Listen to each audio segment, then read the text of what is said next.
Okay, you can see what I'm doing. Good enough. All right, folks. Yeah, there ain't nobody in here. If you're not, if you're in the chat and stuff, and I don't respond to you, obviously I'm working on something, so I'm probably not going to respond to the chat until I get to where I want to be. If you're tuning in later, the reason I've been doing this way instead of making videos is a lot more people seem to be watching the lives. I get more video views from lives. And honestly, I can tell what you're watching from analytics. People are watching the phone a lot more than they're watching anything else. So rather than kill all my space on my phone and all that and try to make unprofessional videos with a phone, I prefer to use my GoPro. So a lot of this stuff I'm going to be doing live. It attracts new audiences, etc., etc. A bunch of different reasons, but prefer to spend more time actually working on these bikes than I do making videos. So you're going to see more live from a phone. If you don't like it, dude, reach out to me and let me know, and I can go back to the old school way of doing it. Anyways, what we got going on here, if you've been following this project, this is a friend of mine, customer's bike. Needs a lot of stuff. First thing on the list, as you can see, no front brakes. We had no front brakes. If you watched the last live, the reason we had no front brakes is it sat for a couple of years. And as you know, brake fluid turns into this stuff. White, nasty, powdery substance that completely clogged up this master cylinder. I tried to cheat it and just flush it with brake fluid and hoping it would work. That's not the case. So I fear that once we get it apart, you'll see what's going on. And actually filled the master cylinder up with brake fluid, and it's still not draining out. So once I get it apart, you'll see what's going on with it, or what I fear is going on with it. I also have another universal one, but I do believe the plunger is the same size. I hope it's the same size, because if the seals inside this one are foobarred, we're going to remove the seals from this guy and put them in here. It's just a rubber seal. It's the same thing. It'll work. These are much more difficult to work on than a rear master cylinder. I think if you watched my one, I don't know if I did it live or not, on that Kawasaki that I worked on not very long ago, we had a rear brake master cylinder that was in the same condition as this guy. And what we ended up doing, the customer had purchased a new one, and well, it just didn't fit the bike. So what we had to do was to basically take apart the new one, take the seals out, and replace the factory one. I hope this is going to work here, because my snap ring pliers do not reach down in here enough to get the snap ring out to take this apart. So I'm kind of making something work here. I was hoping that, and as you can see, they're the same size. I was hoping these chrome ones were longer. They are not. So we're just going to install them partially and hope that that's long enough to reach down in there.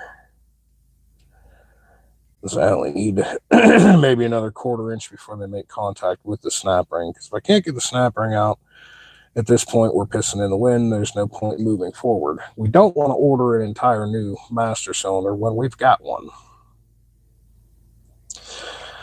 And pretty sure with what we've got here, we will be able to make the old one work. least I hope that is the case. That's what we're going to attempt to do. Well, it's definitely this guy.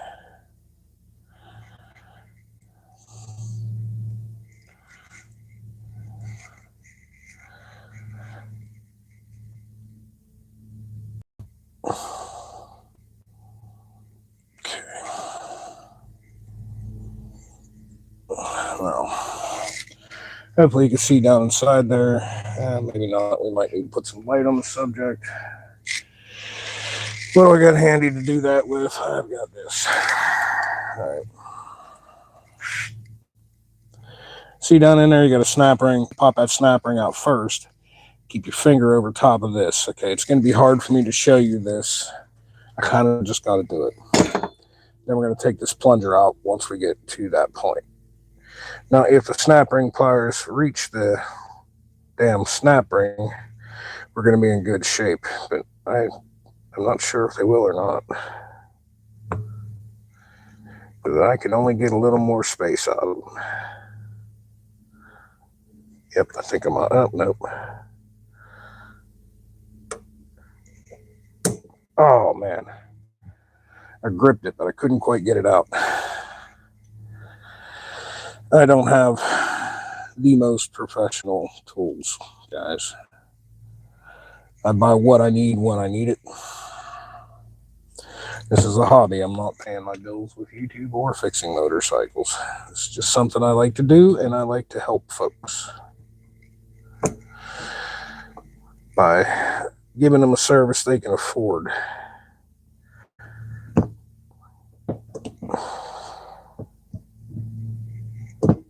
This is going to be a nightmare. Come on, you devil.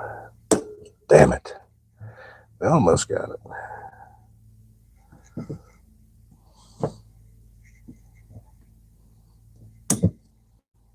Well, we got it to move. That's a start.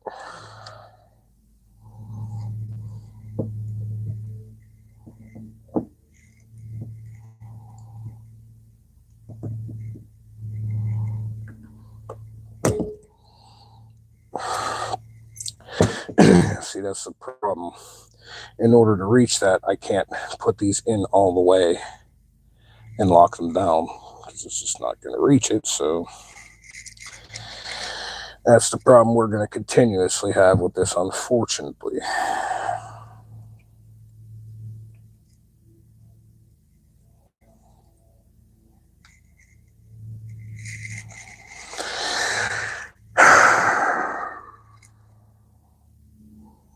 Lord, give me the patience I need.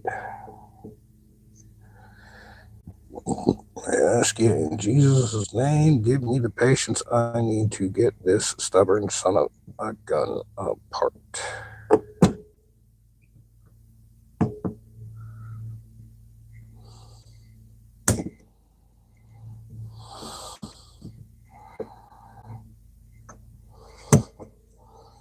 All right.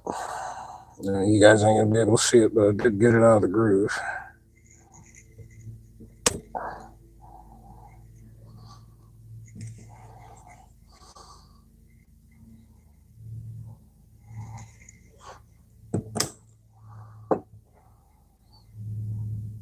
Man, oh man. Got one side out. Can I grab it with needle nose, baby? I have a fine pair of needle nose. 55 degrees. Yeah, much. 57. Hey, you got the heat turned on. Oh, well.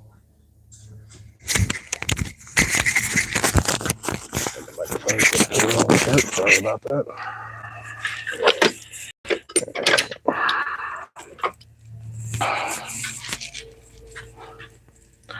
This is going to be just as much of a bear to put back together. A bear enough that, like, I may have to actually go out and purchase some better snap ring pliers to finish this. There we go. Now we got it. First things first, snap ring comes out. And I can't praise highly enough these little magnetic trays. Please go get yourself some. Well, as much as that makes your life pain in the ass, the rest of the stuff is made easier by these because you won't be losing teeny tiny parts. But see, that should fly right out of there, and it's not. She's bound in there pretty well.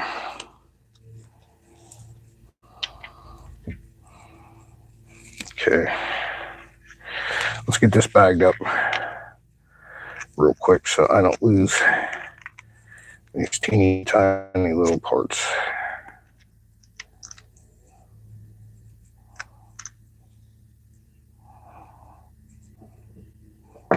Okay, those are snug in there enough to hold. I think it's time to upgrade the toolbox situation we got going on here in this shop. Really do. I've been searching Marketplace. As me being me, I try to get the absolute most for my money, and I have no problem with used tools and used toolboxes. So, hoping I could find a nice used, bigger, better toolbox setup than what I'm working with. Okay, that's not that bad. All right, your seals on here aren't bad. I've seen 100 times worse, but can you see this schmutz, this stuff? All right, that's what old brake fluid turns into, plus corrosion from the aluminum. See down inside here, what does it look like? Well, it's not worn out, it is dirty. And you can see there's a pinhole right here. Now with this plunger out, I can completely poke through that pinhole and get it cleaned the rest of the way. So all this has to come off. It has to be spotlessly clean. I'm set it aside now. Let's go get a JIS screwdriver and let's pop open the top, see where we're at. On the inside, wouldn't necessarily recommend doing this, but I did it because this whole entire brake system on the front of this bike is completely full of that corrosion, so I gotta flush the whole system anyway. I have to take apart the caliper as well, which I'm not sure if we're gonna do in this video. So what I did, remove this cap, and I actually filled this partially with brake cleaner, hoping it would go in there and soften that crap up. Because to take apart the caliper and get the pistons out of the caliper, you need a pretty strong compressor usually, and even then it's kind of a bugger to shoot them out with air. I like to do it using hydraulic pressure, and I'll show you a quick easy way of doing it. Is this a single pot? No, it's a twin pot. There's an easy way to do it. I have a video on how I did it and rebuilt a caliper on a Goldwing. I'll show you how to do it here. But we need this to work first before we get to the caliper.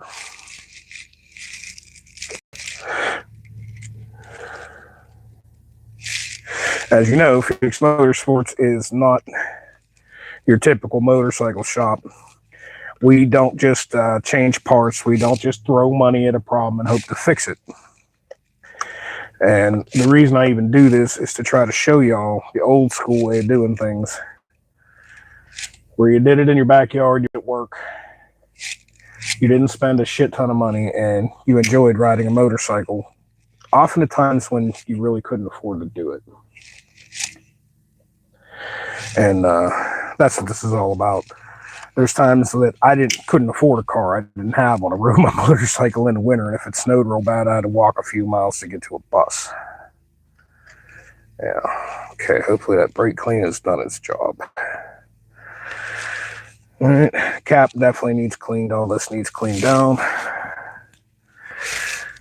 And you can see pretty clearly through this pinhole. I will show you that this way. Okay. You see the golden light through there from the flashlight?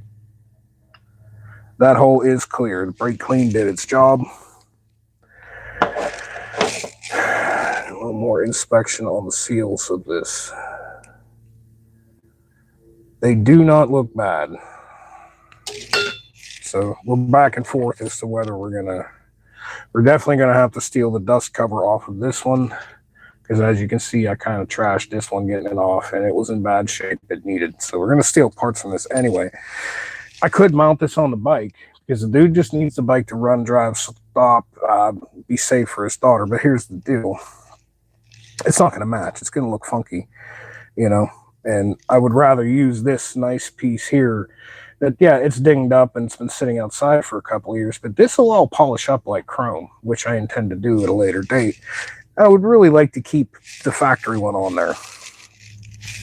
And look, even the brake light switch is almost identical. I can use that on this. So this is a matter of, this was an extra piece that I got in trade with a bunch of different parts. I knew I was never going to use it, but if I needed it, it was there for any project. So I threw it off into the parts pile, and that's why a lot of your old school mechanics and bikers, we're hoarders. We keep shit forever, and that's why we do it.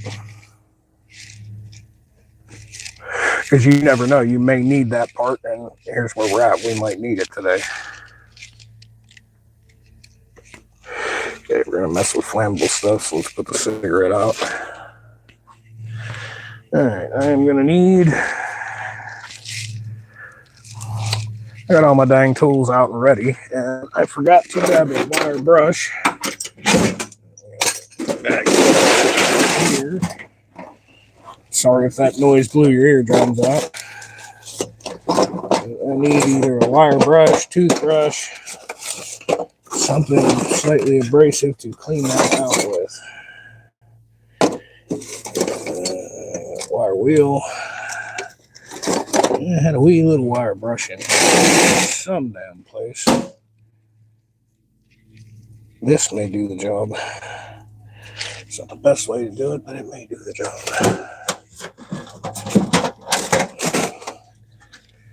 Caught me sleeping, man. I'm unprepared.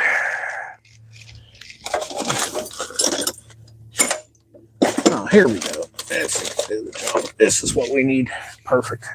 Perfect for what we need. It'll work better.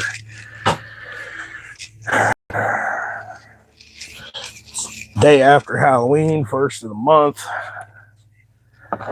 Halloween was pretty fun last night. Dressed up as Charles Manson, passed out candy. Dozen kids, that's it. About 12 kids. $50 worth of candy for 12 kids, man. I know they're coming back to my place next year. I hooked them up. Like, this is all we're getting. You guys are getting several hands full. So we did. We hooked them up with all kind of candy. Had a little light show going on the porch. It was fun, man. I haven't done that in years. Where I used to live, we were back off of an alley. We didn't really get trick-or-treaters. All like that. This is just brake fluid in this pan. All right, brake parts cleaner. I got more carb cleaner than I got brake parts cleaner, but all right. So we're going to soak this down with brake parts cleaner and scrub this out, paying special attention to these little ridges, because that's where stuff's built up pretty good, and yeah, probably what's causing a problem.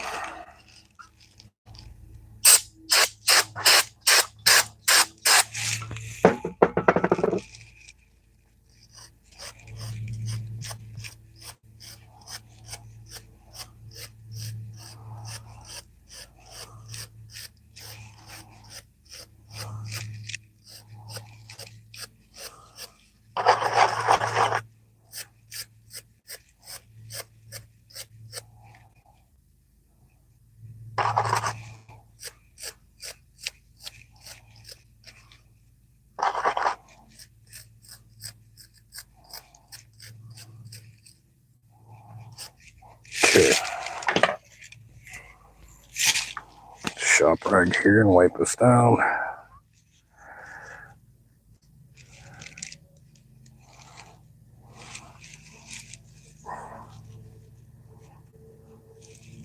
Of course, my neighbor would be cutting his grass when I decide to go live.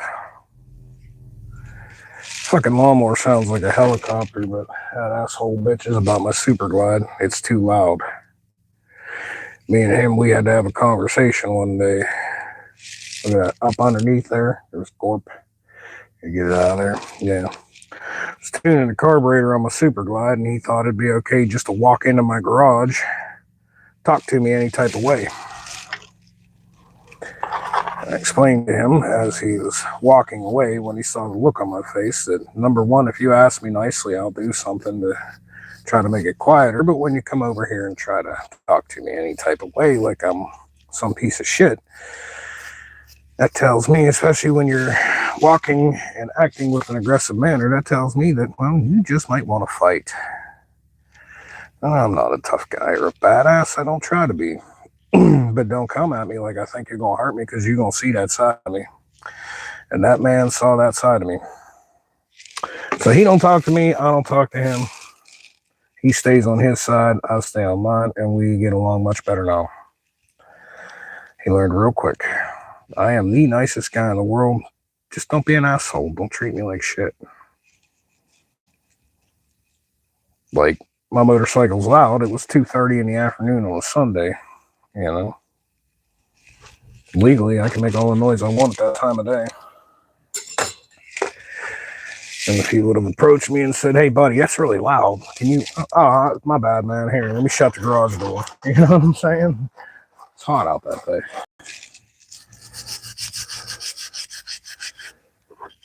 And I get this scrubbed up clean too, because shit gets in here, it can get down in the reservoir and back into the system. Causes problems. We don't want problems.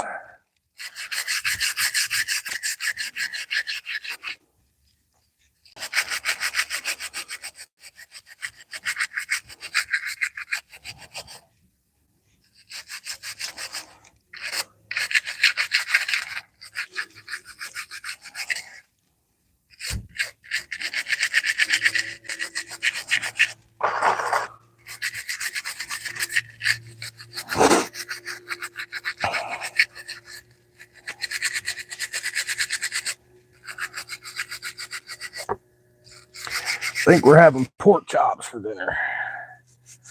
Cook slow and low the old-fashioned way, the way my grandma used to make them. She taught me how to do that. It's an Eastern European recipe. It's really simple. Take your pork chops, cook them in a pan with some water or beef stock, preferably beef or chicken stock. Slice up a whole onion, and you crush a couple heads of garlic, add a little salt and pepper, put it on the lowest setting you got on your stove, and walk away for about an hour. And you don't even need a knife to cut them. We got some potatoes for homemade mashed potatoes. We're going to be eating good today, for sure. Kind of always wanted to mess with the cooking channel. I made a couple of cooking videos. Proud of myself, man. I worked hard on them. Motherfuckers, you didn't watch them. Well, guess we ain't making cooking videos, are we? Yep, I forgot. I have to clean the banjo bolt. We need the pan back up here to do that.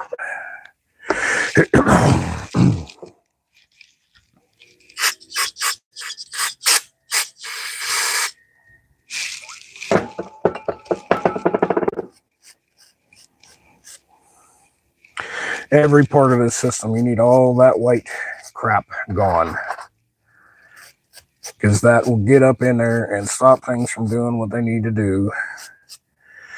And you're going to have a bad time.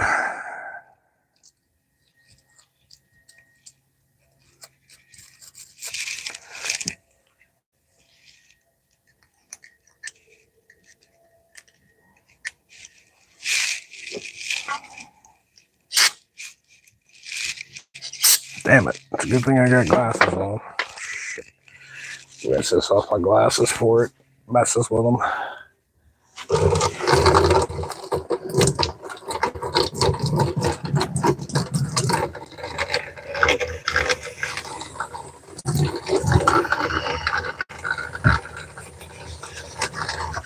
Sorry about that, folks. Give me a second here.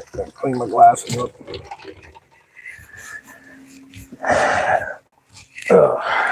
I'm actually wearing my prescription glasses, which have a coating on them. like an anti-scratch coating, and I don't know if Brake Clean is going to foobar that and just rinse it off and clean them real quick. I need to get new glasses. Yeah. Drop us something or another in there.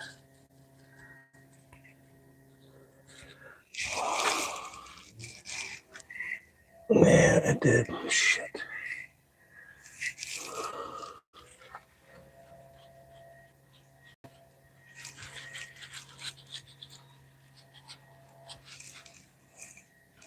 Okay, that's better. Actually, let's switch out the safety glasses for the remainder of this, huh? Do the smart thing. Brake Clean is not going to blind you, but if you know, you know. You definitely don't want it sprayed in your goddamn eyeball.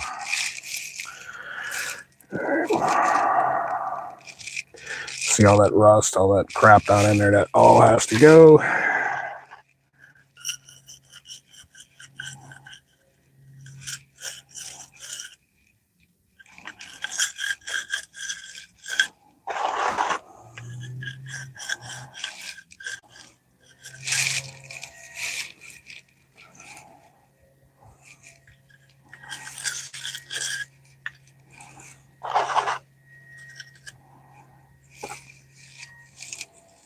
Down inside the reservoir doesn't look too bad.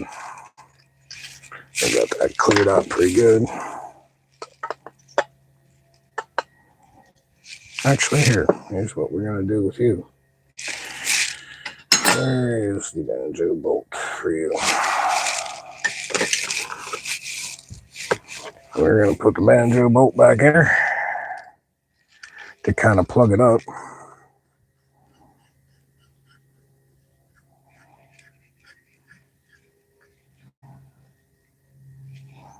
Sort of plug it up anyway.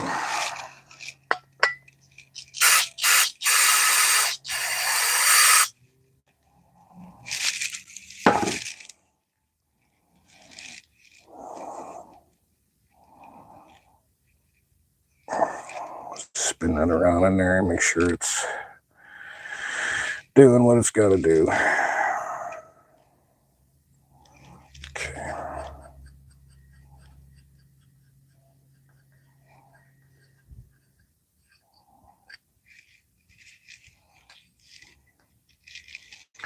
All right.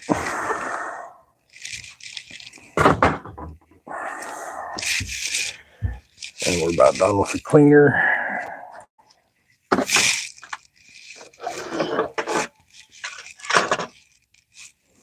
Regular spectacles on, so that's what I can see what I'm doing. And the seals on this do not look bad. I have seen so much worse and still functioned. So I do believe that we are going to be just fine reassembling this. Showing some signs of wear on the seals, but it's not bad.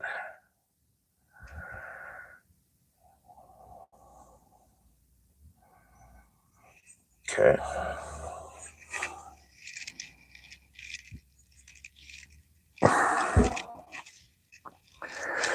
So we need let's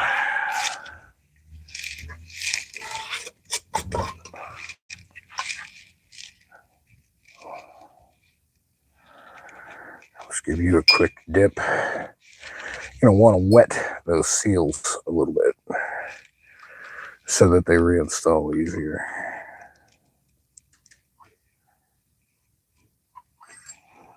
Yeah, that's going to want to be a nightmare, isn't it?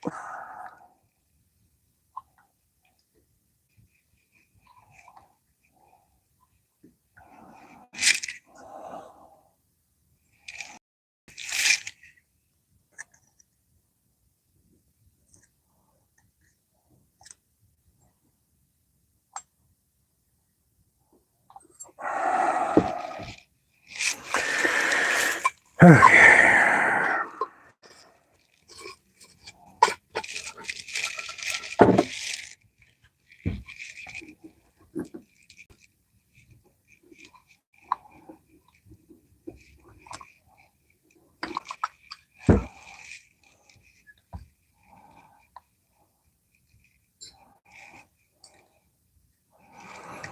I know you probably can't see what I'm doing on camera. I apologize for that. But I'm using this little pick to kind of help guide that seal into position, because it does not want to go back in. See, what happens is fluid pressure gets up underneath here that expands like an umbrella and seals it off. Well, the deal is that's just a little bigger than the hole that it's going into. So naturally it's going to want to fight you. And if you can get one side started, and use this little guy to help flop the other side in, and then get this side flopped in.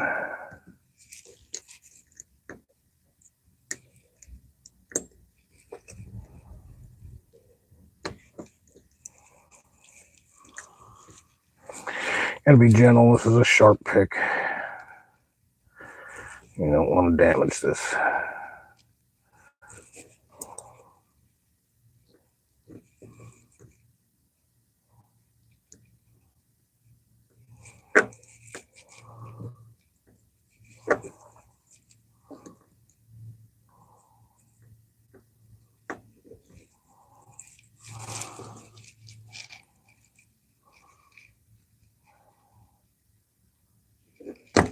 Got it.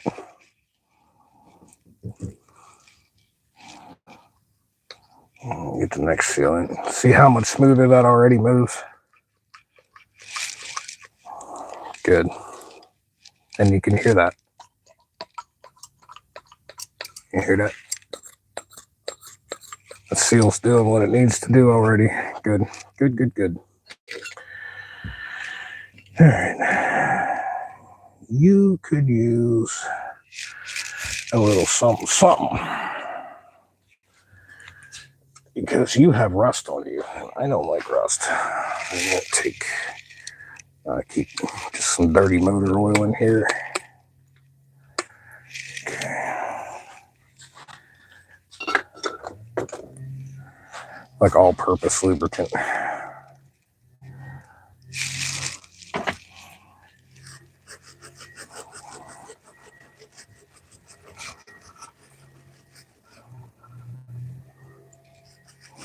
Get some of that rust off. Man, that leaf blower is annoying. I don't know if you can hear it. I can't. I'd much rather hear a Harley revving up for 3 minutes to 5 minutes while I adjust the carburetor than a fucking leaf blower for half an hour. Whatever. All right. Now, see these little tabs on here? These little tabs are smaller than this piece. So you got to compress that down in. And this is where you're going to start hearing me swear a blue streak. Yeah, that's probably going to go down like that. Sorry. Because this is not fun.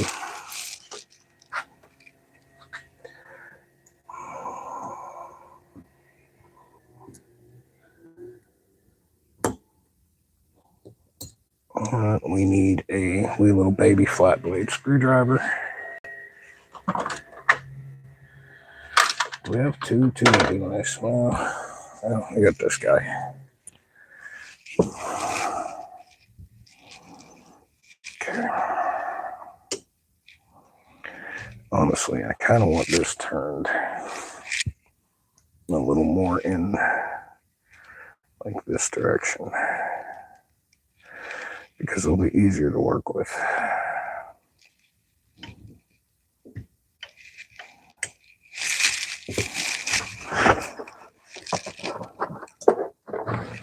And you'll be able to see what I am doing.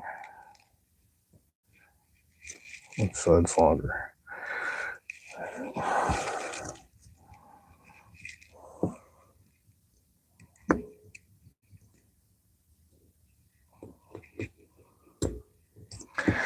Well, you just want to fight.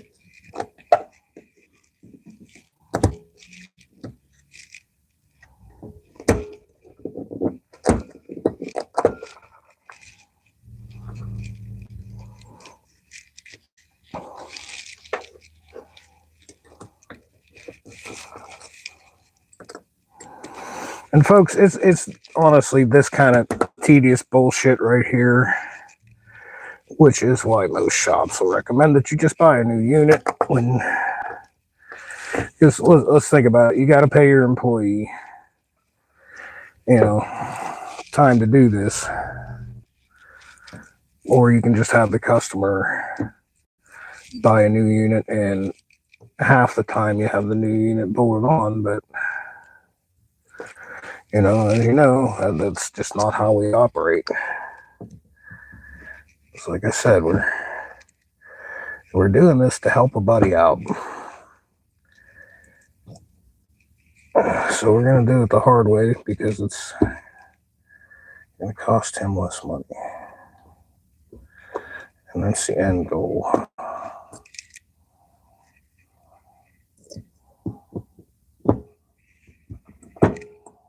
Damn it, I get one side in and I can't get the other. Got it. Got it most of the way.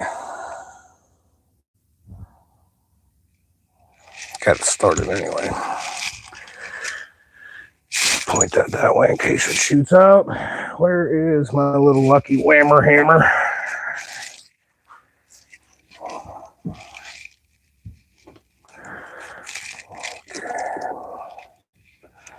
I'll just give this a little tap.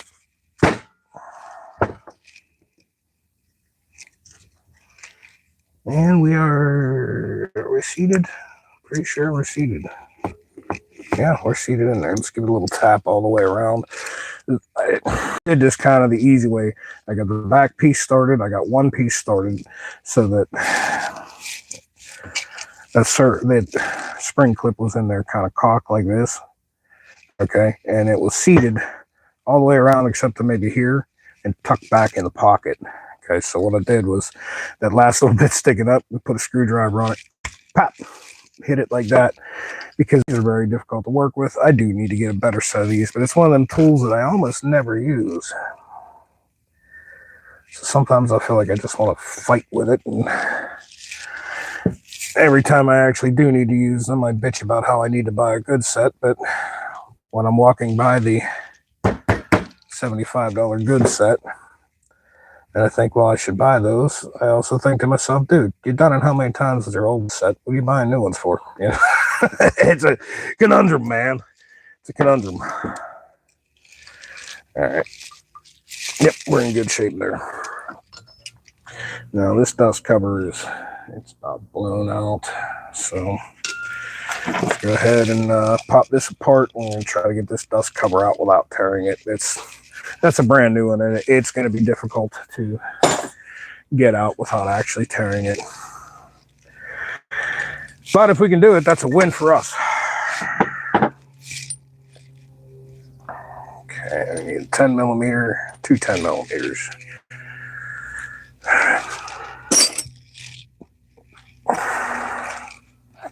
Nope, that's a 10 and an 8. There's a 10, 12. I think you're a 10. Yeah.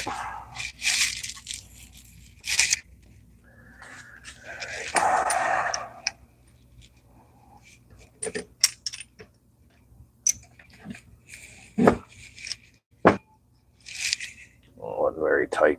This unit's brand new, never used. And hopefully what I did there will work, and I will still have the seals inside here in case I need them for another project.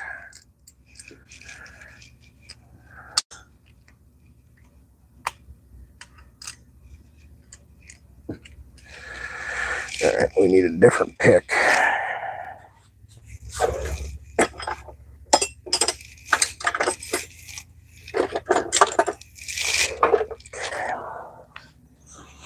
Now you see the shape of this guy here. Okay, he's going to be down inside there and behind it like that. So what you got to kind of do is try to take something like a pick like this and get down and lift it out. And it's also going to be sealed here, but as you can see, it's not a tight seal or hard to deal with seal.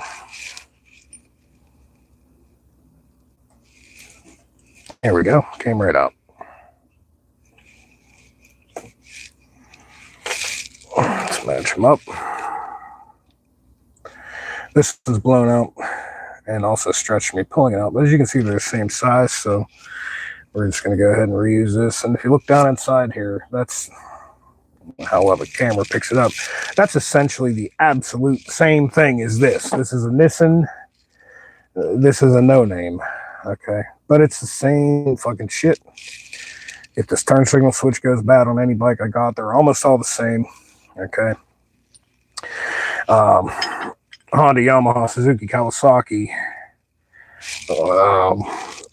Many years. I can't tell you exactly all of them, but many years of them all tend to use Nissin master cylinders and Takiko brake calipers. They're usually all the same size. You will find them on some Harley Davidsons too.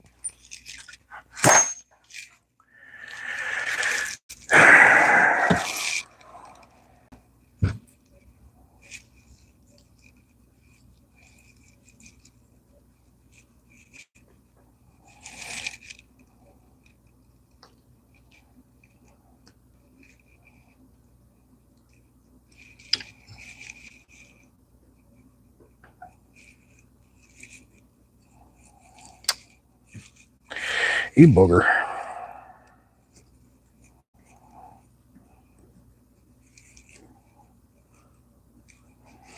Like I said, this is not hard to do. It's just tedious. Okay, we got a new dust seal. And we got, hopefully, something that'll work. No. Man, and this is the devil in the details. Why, like, okay, the GoPro and me actually making this video that you guys don't freaking watch would be so much better. I'm gonna try to show you this. No, the 4K on the GoPro will pick it up, but hopefully this will too. Can I zoom in here? I can. Okay. Look down inside that little hole. Can you see that thing moving? See that? That's those little grooves on that piston. All right.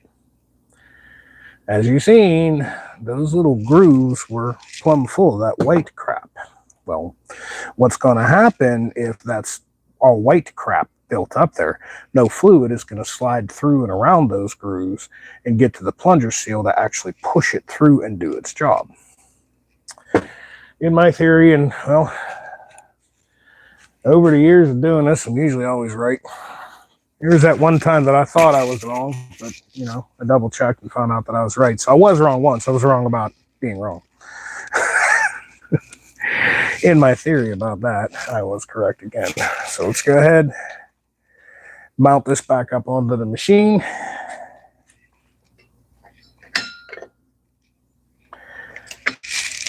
And really go from there.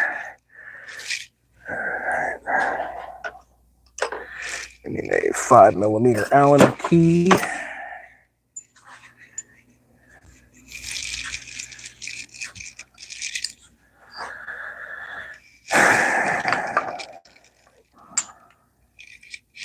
You see what I'm doing? I hope you can. Okay. And get you mounted back up. Good thing is we did not have to use any of the seals from the old one. Let me do one more thing before we go there, and I'm doing this for a reason. As I drop that on the floor, that's important too. You need to drop the part on the floor once or twice to make sure it works, right? Anyways, well, with Suzanne. All right, dig this. You're putting a screw into aluminum. Okay, that white crap, that corrosion builds up and it never wants to come apart. You have to fight with it. You can avoid that. And I see silver. You don't need much. But you're putting steel into aluminum threads. You can put just a wee drop of oil, and many times that's exactly what I do. But the tiniest little drop of this stuff on the screw prior to installation, I'm actually going to thread it down in here and get it dispersed around in there. The tiniest little drop of that, when you come to take it apart, maybe years down the road, maybe never, okay? But if you ever have to take it back apart, it's just going to come right back apart. You're not going to fight with it. So it's worth the extra minute and a half, 2 minutes, 30 seconds, whatever it takes. And for real, this stuff goes such a long way. I use it on my car when I'm working on my car. I use it on these bikes. You know, it's lasted me forever. And I want to say I paid like $6 for that little tube, maybe 2 years ago, something like that. The first time I put brake pads on my car, I bought that tube because when I bolted everything back together, I wanted it to come back apart nice and easily if next time I changed the brakes. And as you can see, I haven't used jack crap of this thing, man. You know, I put not for kids on my shit when I set up these lives. That way I can say whatever I want, but I try to curtail my cursing because YouTube gets funky about it.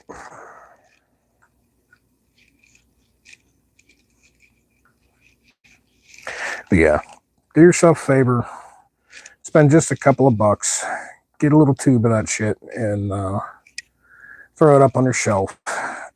And just remember, anytime you're screwing a steel screw into an aluminum housing, just put a drop on it. It'll make your life easier in the long run, I promise you. Absolutely, I promise you. There are certain things that require thread lubricant. This kind of shit isn't one. It would be something like if you were to do like serious engine work, you know, head studs, stuff like that. And not all of them require that, but some of them require thread lubricant.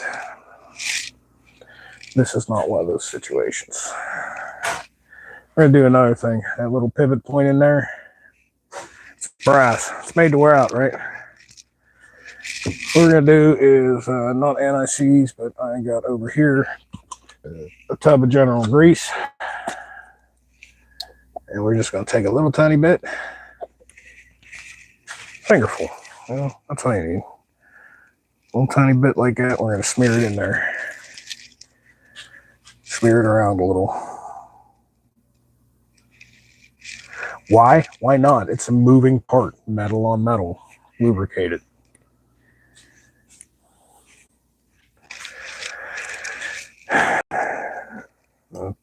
Today's society and motorcycle culture is not what it was.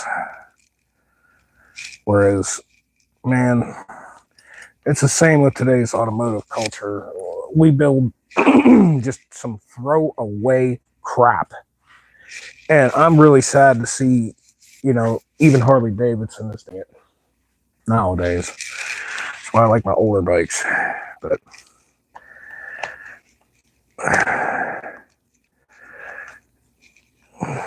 see, what I dig is something that can and will last forever with proper maintenance.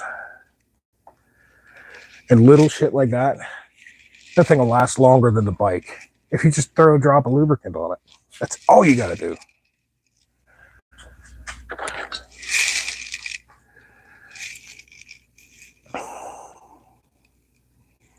Tiny little bit of anti-seize on this nut. The only time you're really going to fool with that is if the brakes screw up again, or if Nicole, the person that's going to ride this bike, should drop the bike or something when she's learning and, you know, maybe break this off. So I might have to come back apart for that. But other than that, being as it's pretty thoroughly cleaned out, it's going to be on there for the life of the bike, at least the life expectancy of what Homeboy's daughter is going to do with this bike. Once she learns to ride, she's going to want bigger, better, badder, faster, just like all of us. So it needs to be good to go for like this spring and summer, maybe next spring and summer. Well, that would help if I had the screwdriver.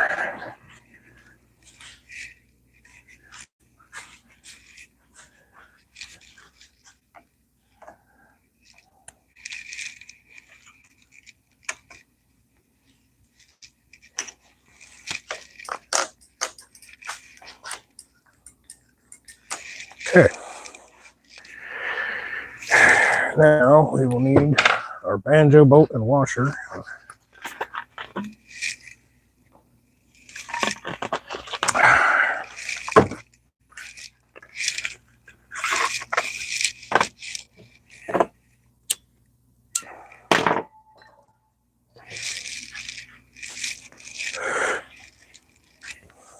Now this, I'm not going to be putting any anti-seize in this because I don't want it to mix in with the brake fluid. The washer stuck to the banjo bolt on one side, put the other one on the other side. Start your banjo bolt in your hole.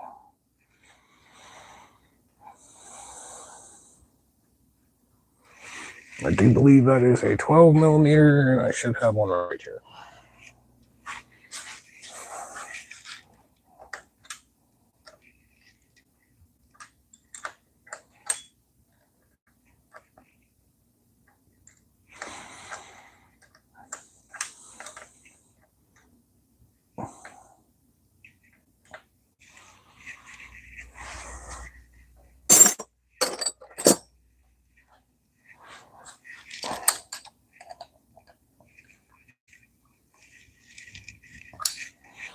You ain't got to kill that, but it's got to be tight.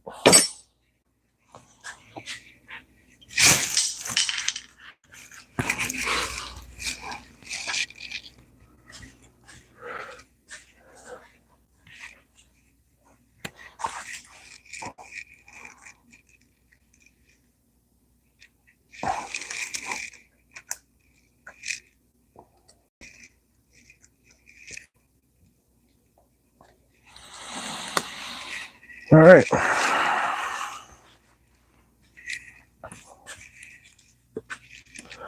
Now, where we're at with this, as I explained before, we're going to use hydraulic pressure to get that brake caliper apart when we get to the point. Okay. When that brake caliper comes apart at that point, we're going to lose all the brake fluid. So, knowing that, what we are going to do here, because look, dude, we're doing this to save money, so we're not going to use fresh brake fluid. Every time I do a brake job, when I flush a system, I save some of the brake fluid. Unless it's synthetic Harley Davidson, you throw it away. My Harleys run synthetic brake fluid. Do not mix synthetic brake fluid with the old-fashioned stuff. You're not going to like what happens.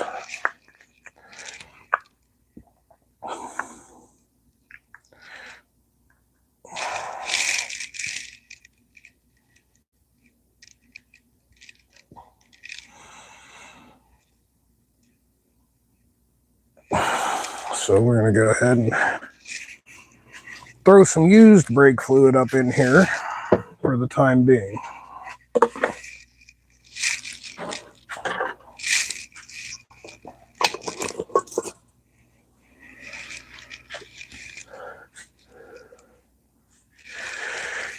Banjo bolts tight there. I did blow air through the brake line to verify that it is clean to a point. We soaked it down pretty well with brake clean.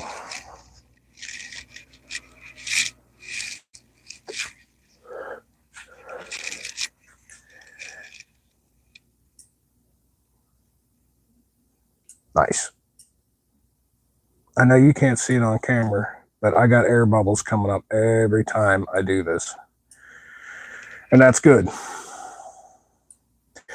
Because when fluid comes down this line, air's got to come back up. Front brakes on a motorcycle in general are a mother to bleed. And if you've ever done it for the first time, you know what I'm talking about. Simply because your bleeder is down here at the caliper, but your reservoir is up here. Air doesn't want to go down and out. It wants to come back up. So we're just going to slowly work this back and forth. Let me get you guys up over here so you can see what I'm doing.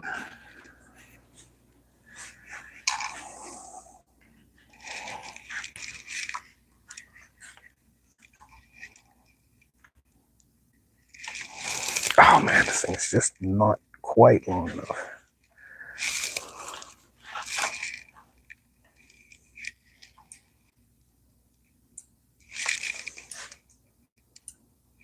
You see that bubble? Of course not. You're at an angle where you're not going to see it. Can I get you in enough? You may have to just take my word for this.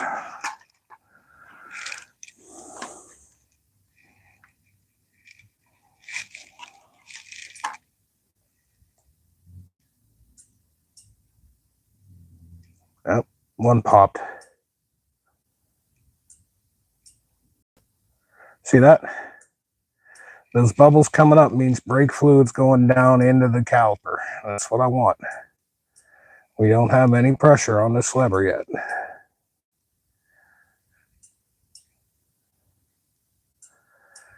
But air coming out of here is a very good thing. I'd like to see this move a little quicker, but obviously it's not going to cooperate. Okay, there is option B in a situation like this.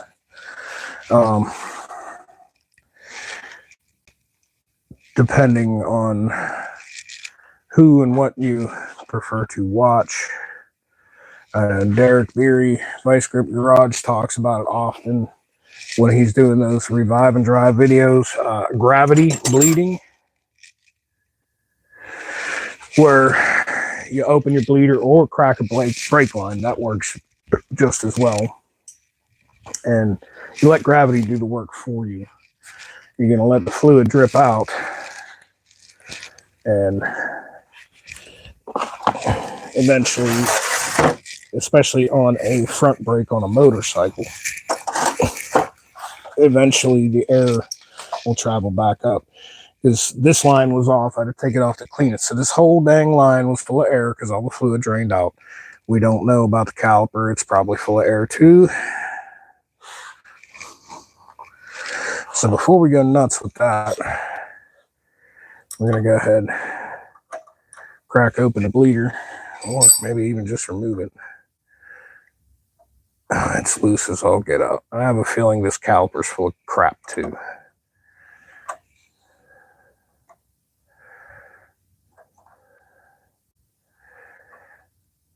If it is, that's going to make my life miserable because I don't have a big air compressor to blow these out of here. Which means I'll have to take it to work and use the shop compressor.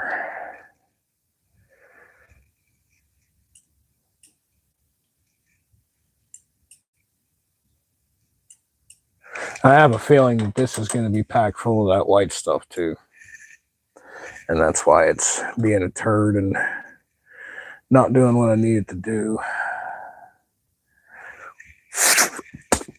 Okay, the bleeder's clear.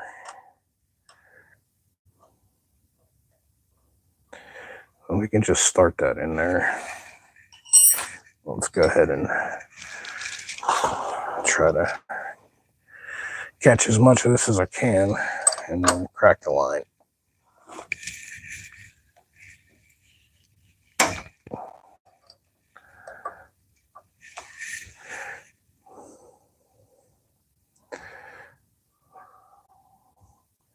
And it's already wet with fluid. Good.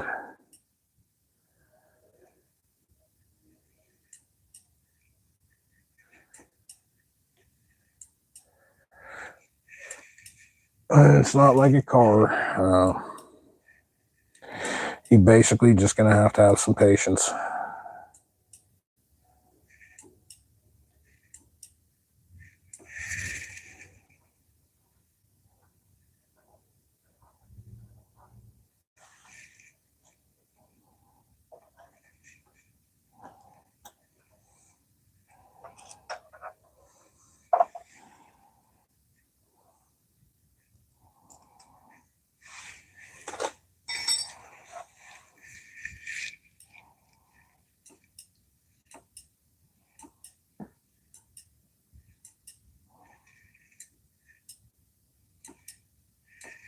I really hope this line isn't plugged. I have a distinct feeling it's going to be.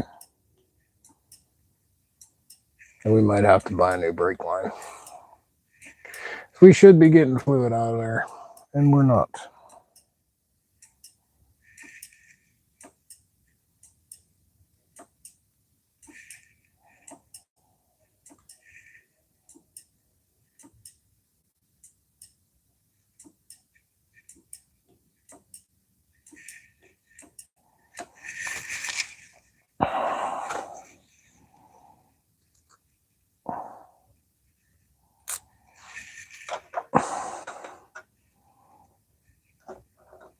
What are you doing, idiot?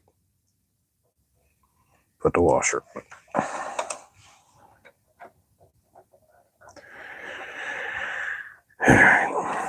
Leave the bleeder loose, let the line loose, let gravity take effect. While we're doing that, let's go on ahead here and go on ahead and take the line loose at master cylinder, see what's going on. I'm not getting air back out of here.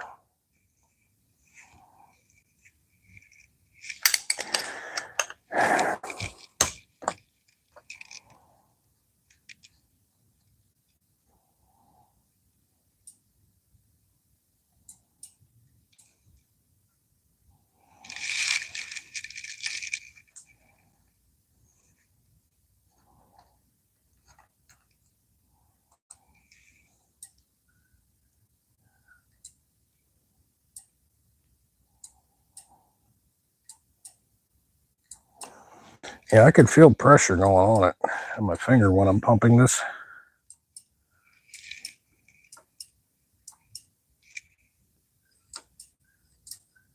I'm not getting fluid. That's very odd.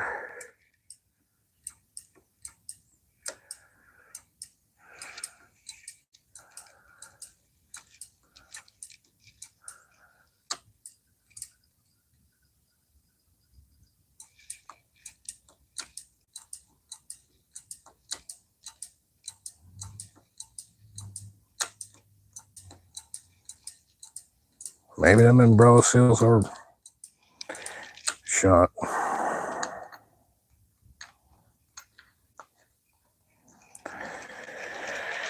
Worst case scenario, we have to use that other master cylinder, and homeboy's just going to have to deal with it, and it's going to look like crap. I'd rather not do it that way.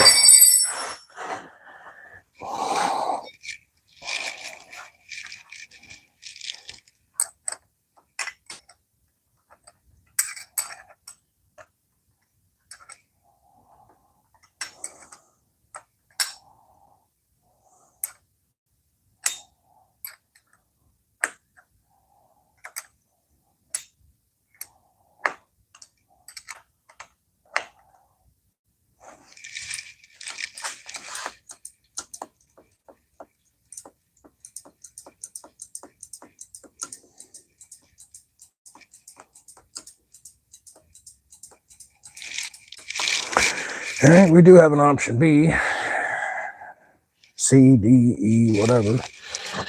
We can put some vacuum to it and see what that does.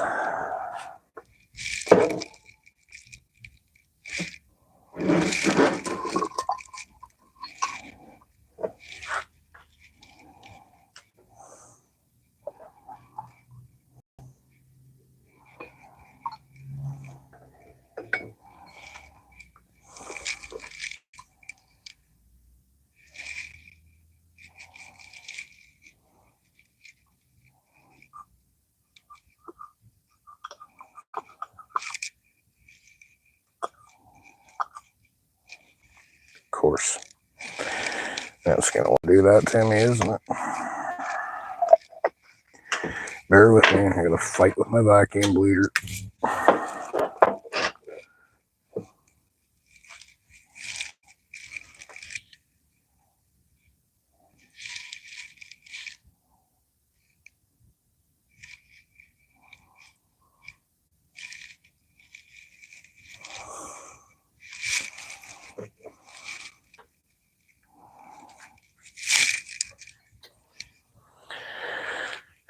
Give that a shot. We'll put some vacuum to it, see what's done.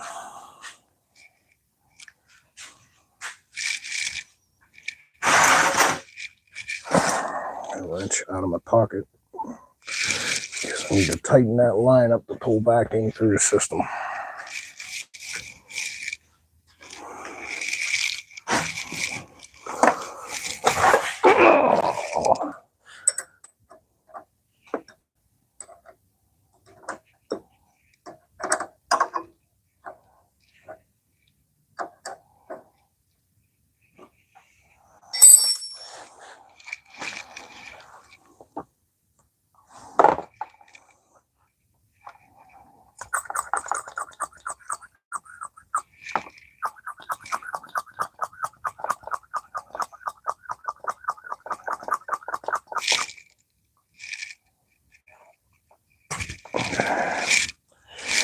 Tighten that bleeder up a little more. Just losing the vacuum.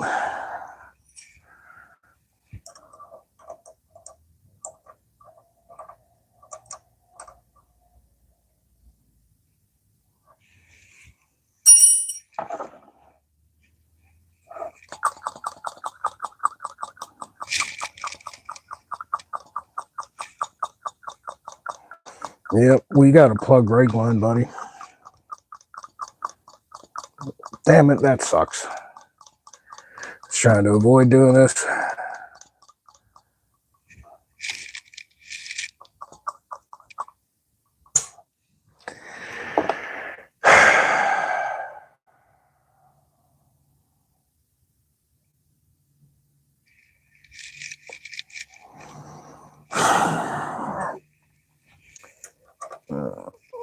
This is why it's so much easier just to order all new parts and become a parts changer.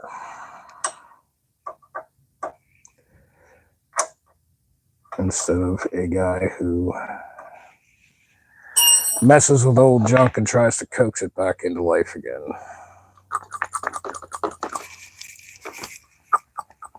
Doesn't always work as you plan. Sometimes it is a total pain in the ass to do.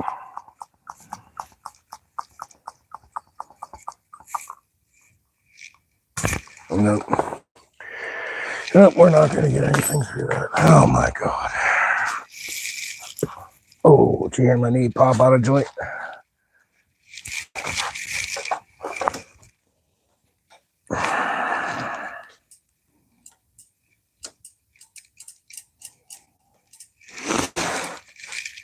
All right, well, we can go to option B for that and use our spare master cylinder.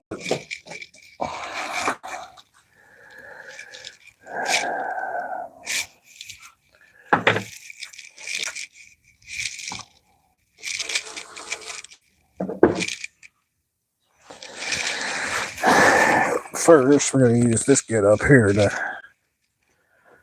take some of the fluid out of the other one.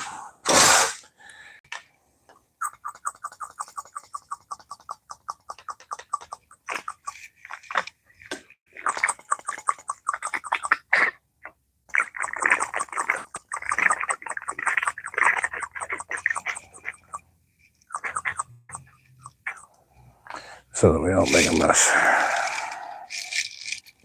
Any more of a mess than we made.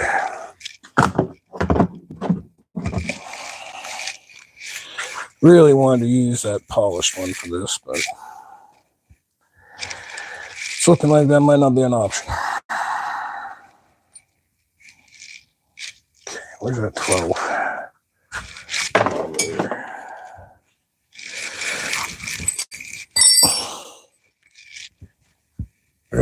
Excuse me.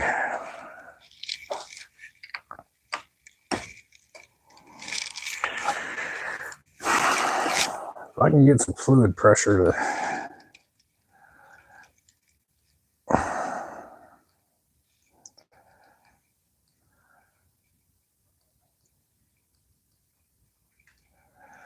just pop through here, I'll be doing something.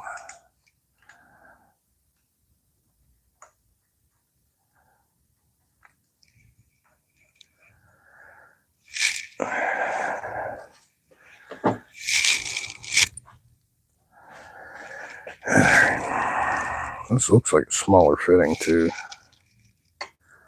Let's see if it works.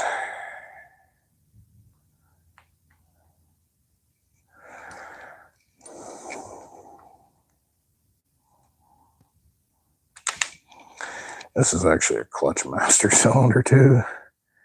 Shit. It'll work. Won't work right, but it'll work. Should still push the caliper, and that's all I needed to do.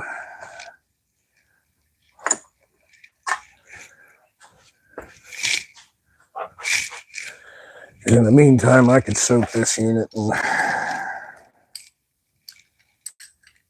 try to get it to do what I need it to do. I'm going to go ahead and just mount that to the handlebars for now.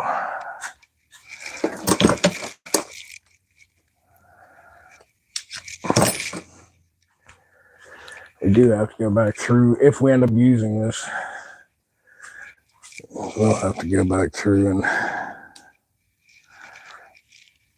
take the dust cover off and swap it over.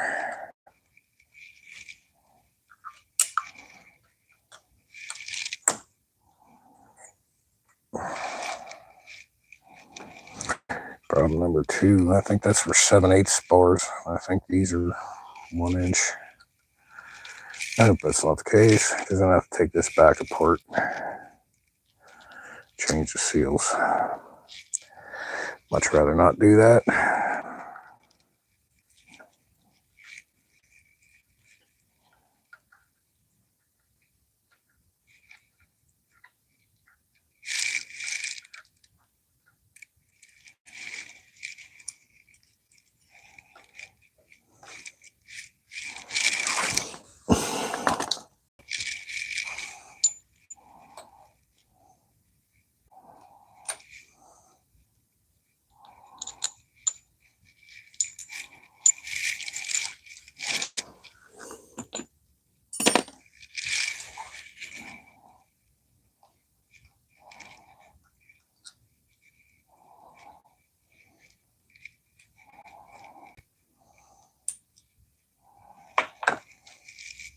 Yep, it is, you bastard. It's for 7/8 handlebars. And of course, this bike has them chubby 1 inch handlebars.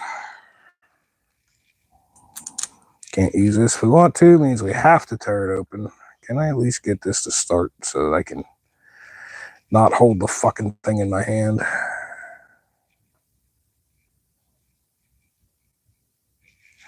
Be nice if that would at least just start a couple of threads and do the damn thing. Just to hold it in place.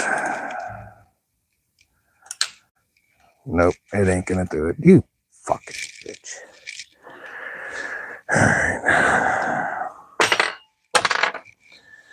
So, we gotta do that the hard way. God damn it, I really was not interested in fighting that way today, but I guess we are going to, ain't we? Now we're gonna put a piece of wire around there to hold it. Or are we just going to spill brake fluid? I feel like we're just going to spill brake fluid. It's one of them kind of days, isn't it? Isn't it, folks?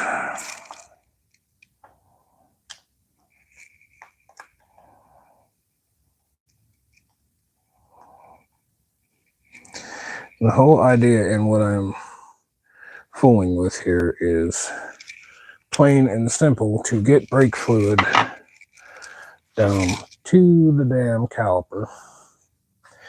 Get the caliper popped open, popped apart.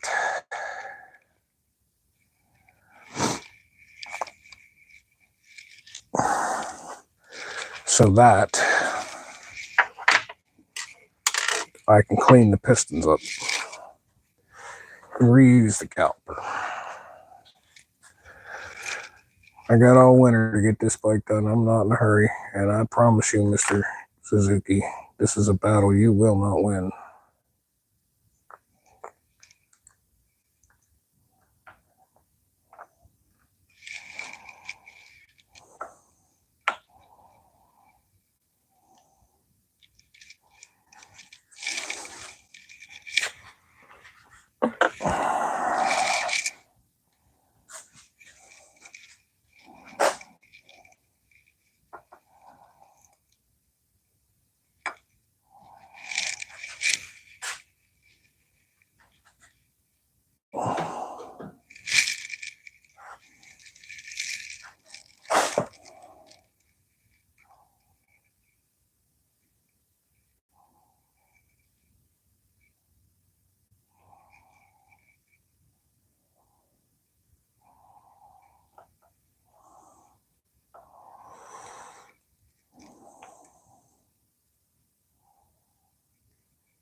Yeah, see, we got the air bubbles coming back. That's good.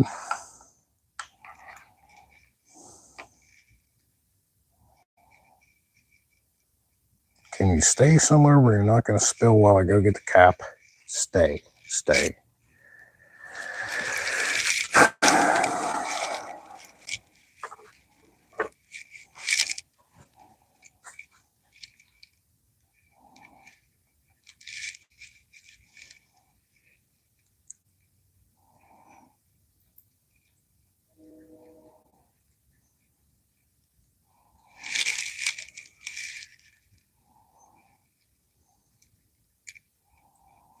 I think I know what's going on.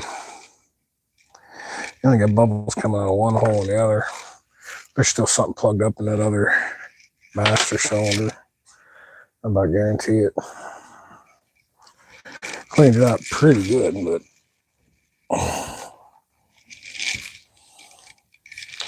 I get my pick.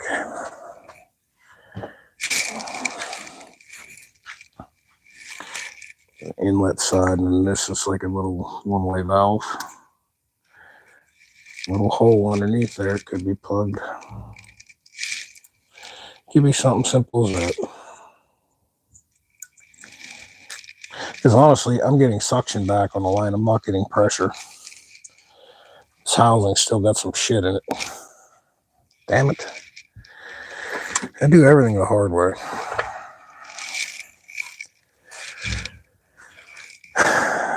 Just keep messing with it till we get it to work.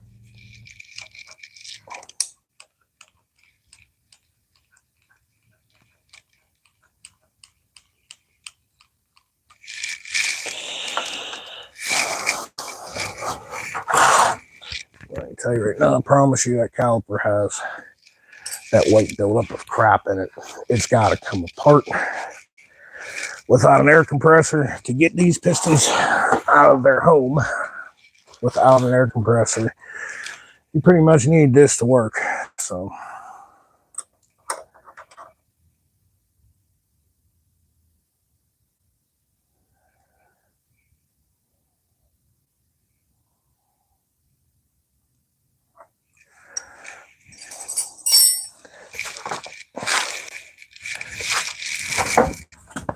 all right, we need a piece of hose and a vacuum bleeder.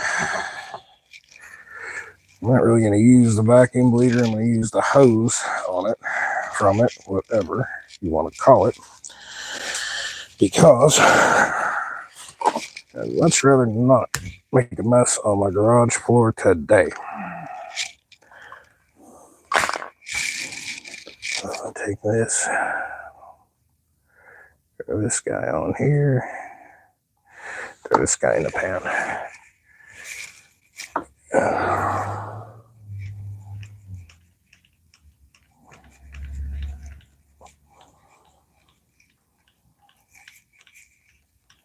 And we're throwing fluid out of the system. Not at the rate that I would like to see, but it's doing something.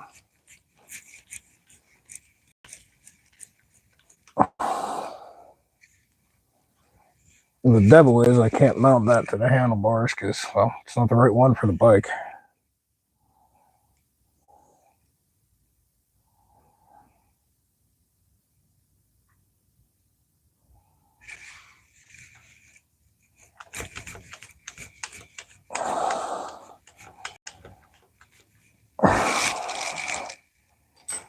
Let's see, it comes off the line.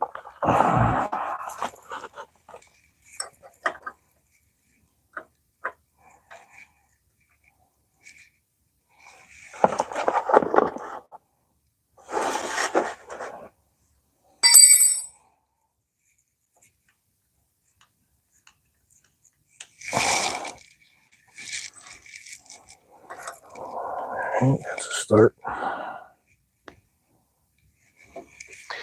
Get fluid going through the line, that's a good start.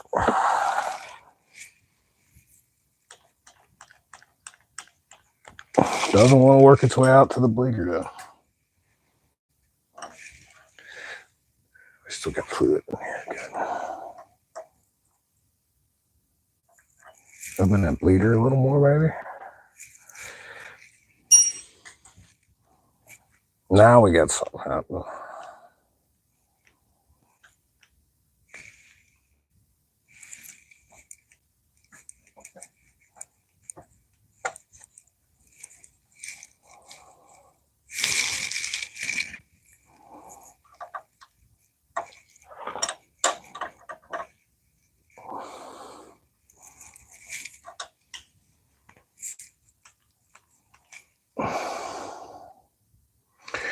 Okay, we gotta put some fluid into this guy. This is just gonna basically be a back and forth battle. Made twice as much of a pain in the ass because I can't physically mount that to the handlebars. Whatever. Fixing old motorcycles, that's what I do, man. And this is what comes with it. When you mess with old bikes, you mess with old bikes.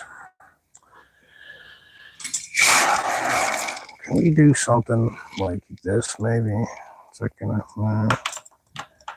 we maybe take this piece of wire coat hanger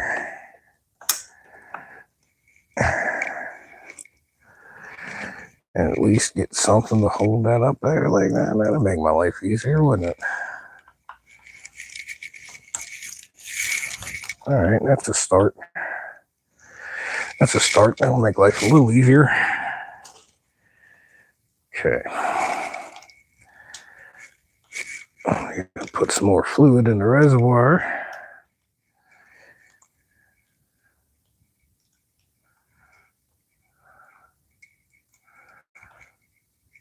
The good thing is fluid is coming out of the caliper.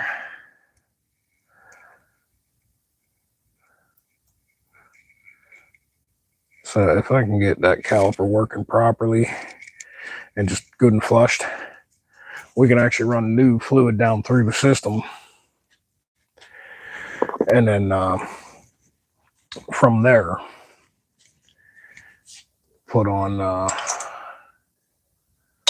a new master cylinder if we have to.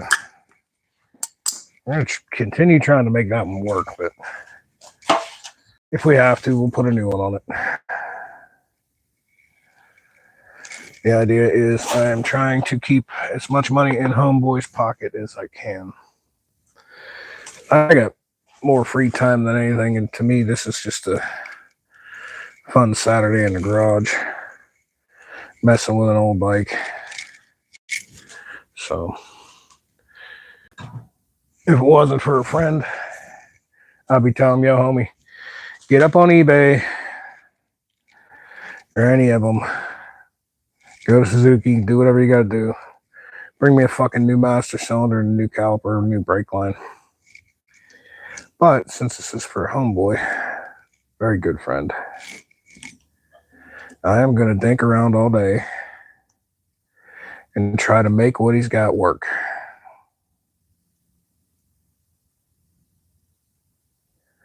Because that's what we do for friends.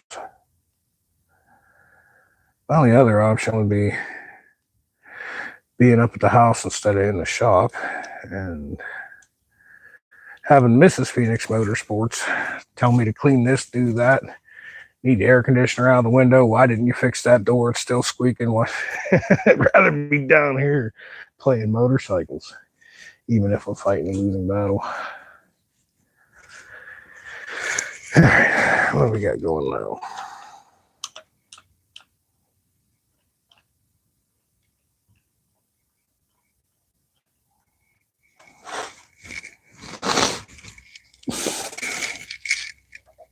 My bleeder cracked. As I put my microphone right into a tub of brake fluid. That's beautiful. That's beautiful. That's exactly what I wanted to happen today. At least I got a couple of these.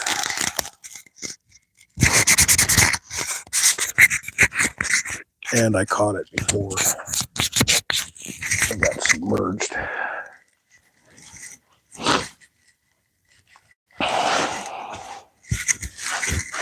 Where did I put that 8mm? I'm going to need that.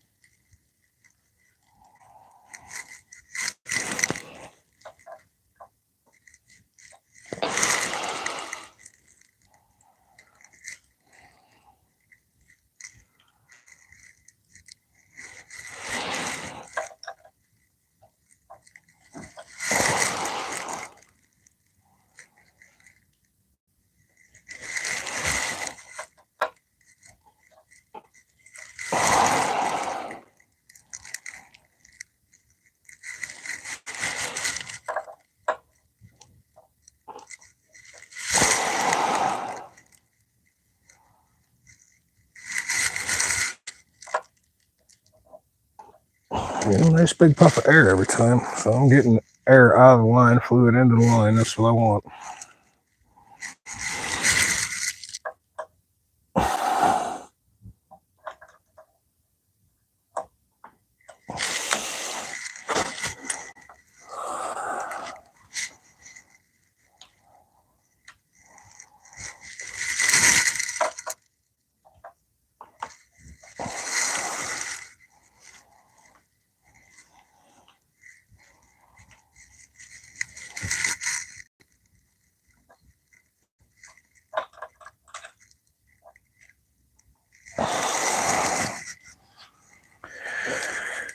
It's going to take a while.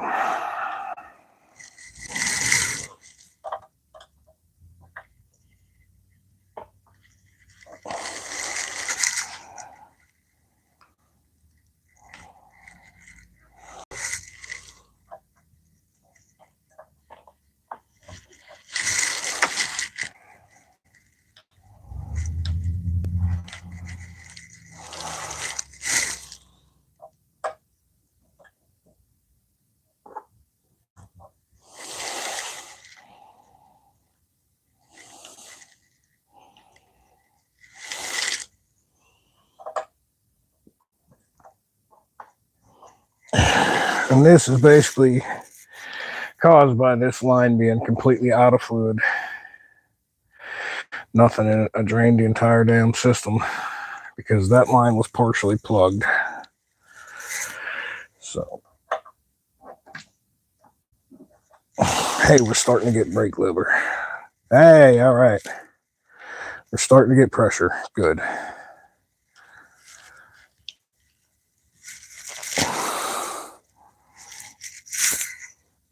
good enough for what I'm doing.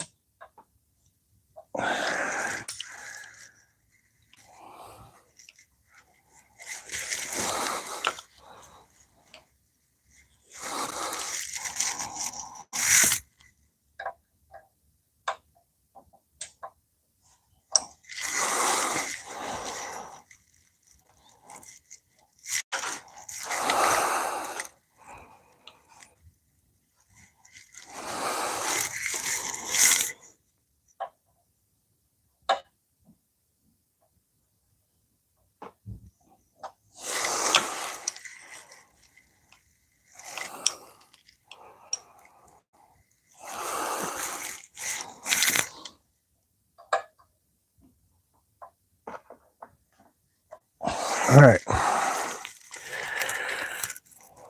And we need fluid already. That's a good sign. Very good sign. Fluid comes out, that means brake fluid. Or fluid comes out of the master cylinder, that means it went down the line. And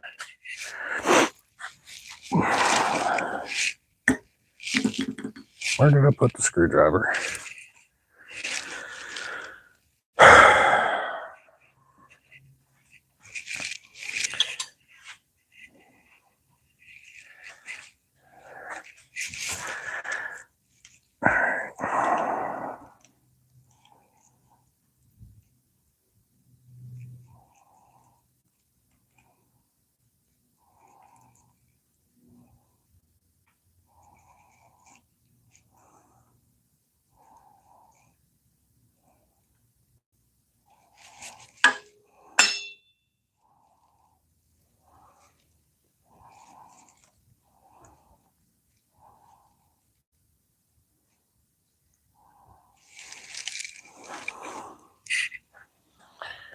So this old skanky fluid in it.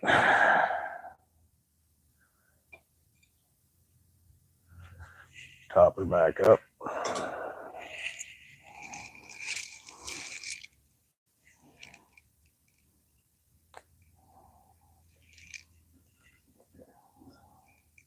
I know, brake fluid is dripping all over the tank. You folks seen the paint job on this bike. I'm not that really worried about it. We're after function, not form.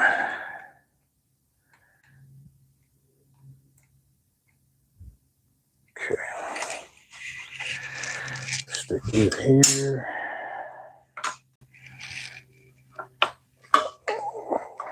Try to get that wiped off a little bit.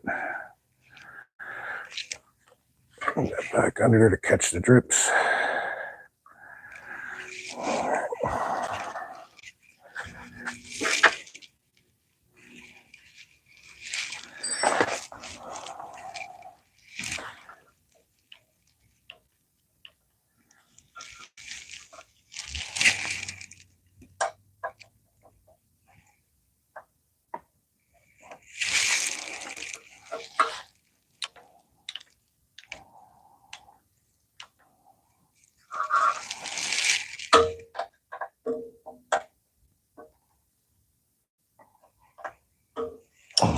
All right. So we're still not really getting pressure, but we're getting fluid out of the bleeder. That's a good thing. We're not getting any fluid leakage anywhere here. So the next thing we can do, we could fart around with a vacuum bleeder on it, or excuse me, we can crack the bleeder like that and just let it sit. I don't know if it's picking up on camera. Fluid is slowly coming out. I could put vacuum to it and see what happens. But I'm going to tell you now, it's not going to draw any air bubbles. Yeah, little ones. And that could also be from A little bit of leakage around the hose.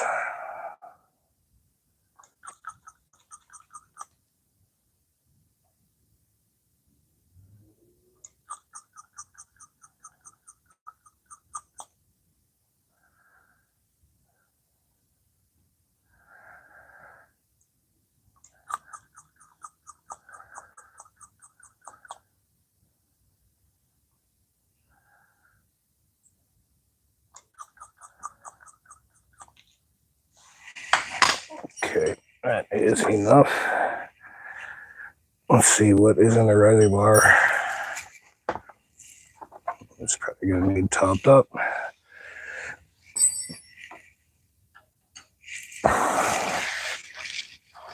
Oh, this is hell on my damn left knee. Yep, reservoir needs fluid. Well, let's take the cap off the reservoir first.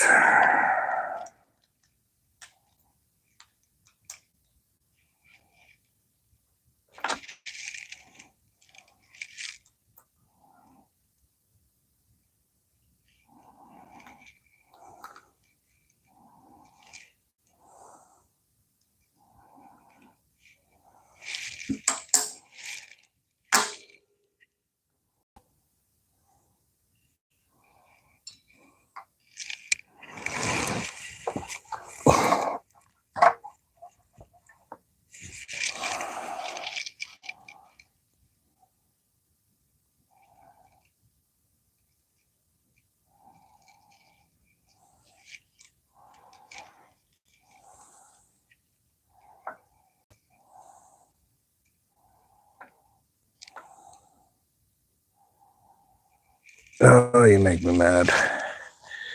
I really, really wish that this was the proper size. Because I could just bolt it, get pressure, and pop open the caliper, pull the pistons, clean them up, and call this finished. Here, you got brakes. But no. My spare part isn't the right spare part. But the guts are the right size, so we're going to take that out and put it in the other master cylinder after we get the friggin' caliper apart and cleaned up. Jake, what you got to say to me there, Jake? Somebody said something a little while ago.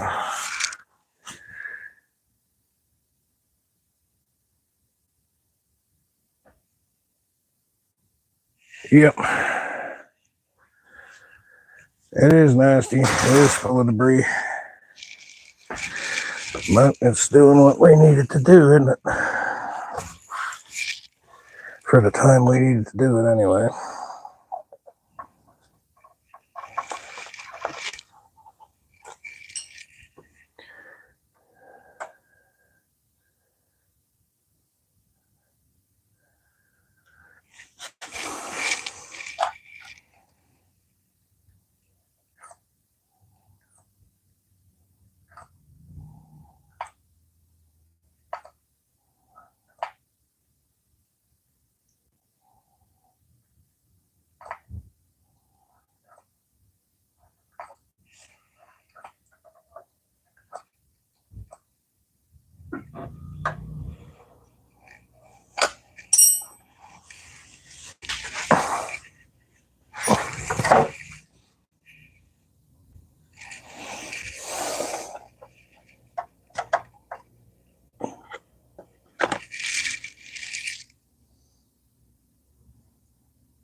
Hopefully y'all understand exactly what I'm trying to do here. To get these popped out, you either got to hook compressed air up here and get them shoved out. You really don't want to grab on them with pliers because you're going to scratch up the pistons. So what I like to do, if I have a functioning brake system, is use fluid pressure with the caliper off, pump it up, get those pistons to pop out. One will go more than the other. You put a C-clamp on one to get the other one out. Then when they're almost all the way out, you can just pull them out. At that point, fresh fluid goes in and you flush the entire system again. But this is full of corrosion too, I guarantee it. So we are putting nasty, shitty fluid in it, and we don't care because it's going to get cleaned and flushed. I just need this caliper to function for me one more time to get it apart. Once that's accomplished, then we can go all happy with it and make everything clean and fresh.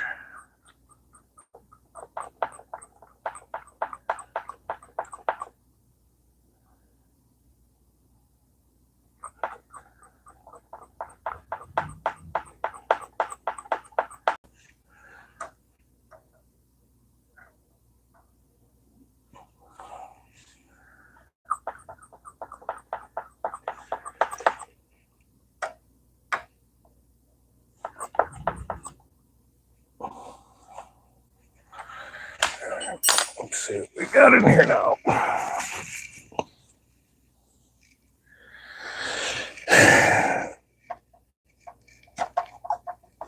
think we're going to pack it in here soon.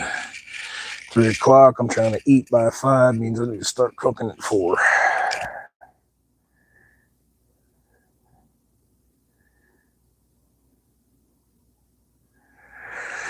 All right. Let's see if we get any pressure yet.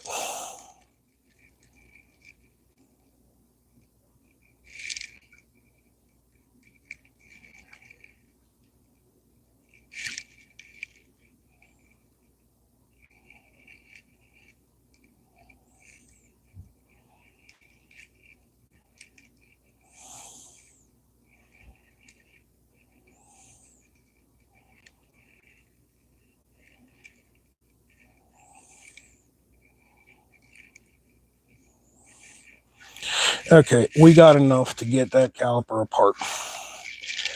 That's all I wanted. Go to right here. Right here I got brakes. That's going to be enough to pop those pistons out.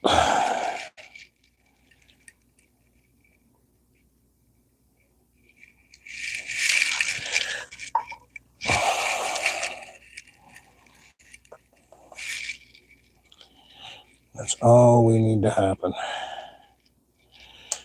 And then we can go ahead and use fresh fluid. Once the pistons are out, the seals are inspected. Any rust cleaned off the pistons inspected, see if they're good enough to reuse. And it's all put back together. Then we will, first of all, we will take the guts out of this one and put it into the other master cylinder so that it works.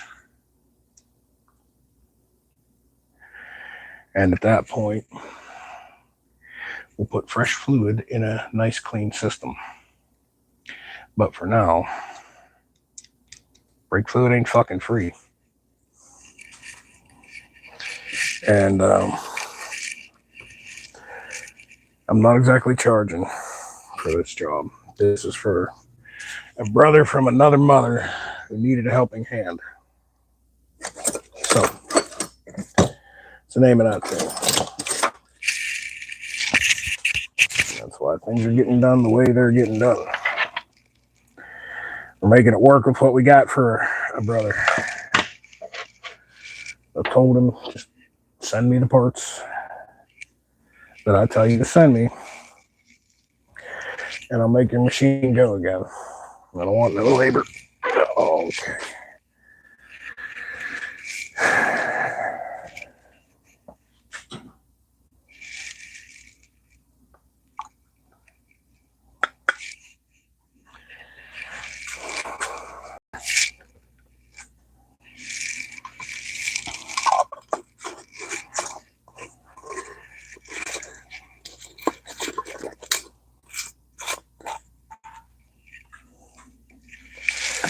All right. So we have established that we have got some fluid pressure enough to Can we give this one more shot and see what the hell comes out of here? Maybe. You know what? I really ain't worried about it.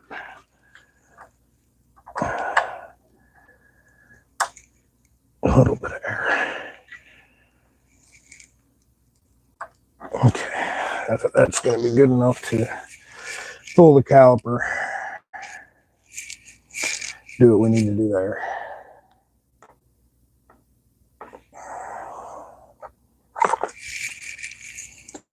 And that probably not going to happen today. I don't know what's going to happen for this. This fucking thing. Yeah. Allen's. Pens.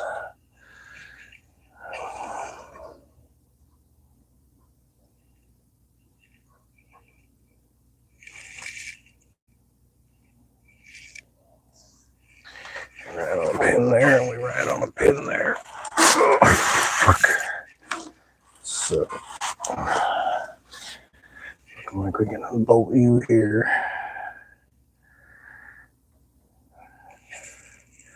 Swing you up and off and out the way. Then we can take the whole works over to the bench. Maybe. Maybe. No, that hose went through that loop. I'm like an idiot. I left it through the loop. So instead of doing it at the bench, I'm going to have to do it here. Should have thought ahead.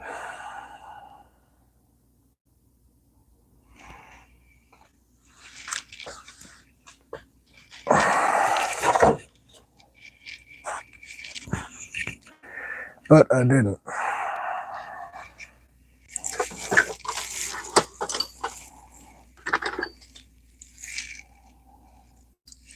That's bigger than that, ain't it? 16 maybe.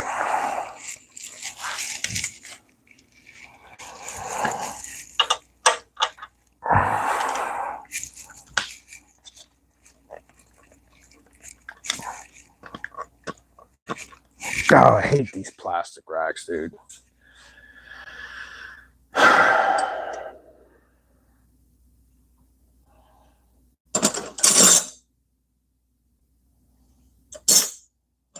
I absolutely hate these things.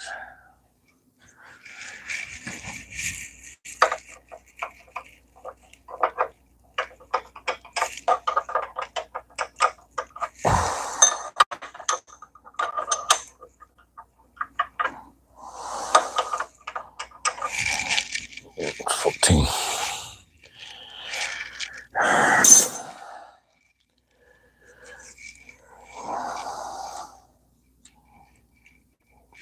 Should be this one.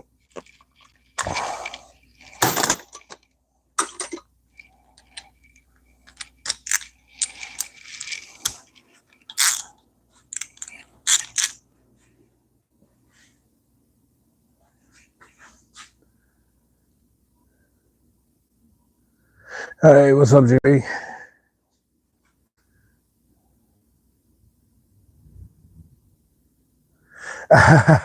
No, it's not a hydraulic clutch. The original master cylinder in this, the seals are shot. So we took it apart, cleaned it, tried to reuse the seals. This is the wrong master cylinder for the bike. It won't fit the handlebars, but the piston inside of it is the same size. So what we're going to do is after we take apart the caliper, clean it out, inspect it. Okay, we're going to go ahead and take the piston out of this and put the piston in the proper master cylinder for the bike. But the whole inside of this was full of corrosion and white dust. So we flushed the line out. We're going to have to open up the caliper. Now, to get the pistons out of the caliper, as you know, normally you know, take your line off here with the caliper off the bike and just stick an air hose on it. It'll pop them right out. Homeboy does not have a compressor. So instead of taking it to work and bugging the mechanics to use their compressor, kind of showing you guys a different way of doing it, and it's taking me longer to do it, but it's Saturday and I'm just farting around. So what I'm gonna do is, being this is a twin piston, I'm gonna use the master cylinder that doesn't fit the bike, to push fluid into the pistons with it off the rotor and pop the pistons like 90% of the way out. Being as it's a twin piston, one side will want to go while the other sticks, so you pop it almost all the way out, put a C-clamp on it, then you pop the other one out. At that point, it's the very end, you can just pull it. It's better than scratching the hell out of the pistons by trying to yank them with pliers. And that's the only reason I'm farting around with this, because it's not the right master cylinder. This is a friend's bike. I'm pretty much just doing him a solid right now. His daughter wants to learn to ride. He bought a new bike, and this one just sat under a tree, so we're just kind of getting her to go one more time, basically. Last long enough to get his daughter to be able to ride a bike. And then we'll go from there, because obviously the economy's tight for everyone right now. I understand that. It's a really good friend of mine, so instead of throwing money at the problem, you know, a bike that would sell for $500 on Marketplace, we're going to try to get it up and running as cheaply as possible, you know, just so that it'll last one season and be safe enough for his daughter to learn to ride on. Which is why we're farting around with used parts that don't fit.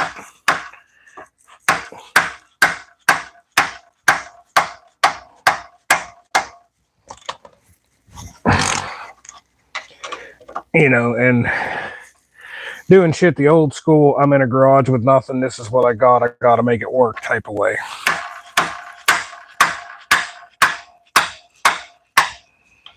Were this someone I was actually charging to do this job, if it wasn't a good friend, it would be more or less, listen, homie, you need this, that, and the third, order it, send it to my house, or give me the money and I'll order it. I don't trust people, so, you know, you either got to pay ahead for your parts, labor, I don't care, you can pay that when you pick the bike up, but parts you've got to pay ahead of time, or if you want, you can just order them yourself and have them shipped to my place. I am perfectly okay with that. As long as you get the right stuff. Like last bike I did, Kawasaki, fella found himself a brake master cylinder. He's not a bike guy, he doesn't know. He ordered a rear master cylinder and it was the wrong one.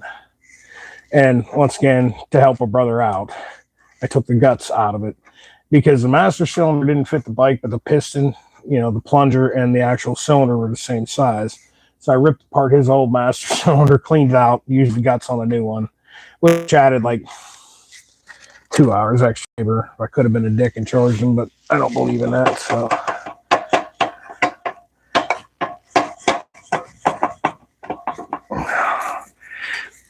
You're gonna be a devil and a half to come off, ain't you?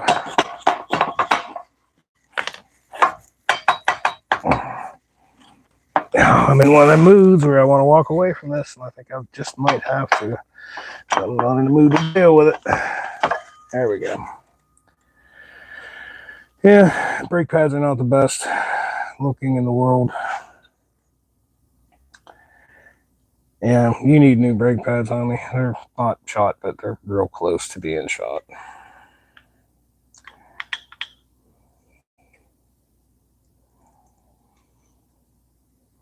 And this is that press out pin. I believe, no, this unthreads.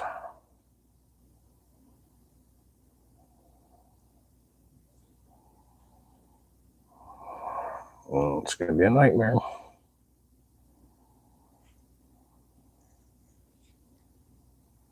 Yep, that's going to be a nightmare.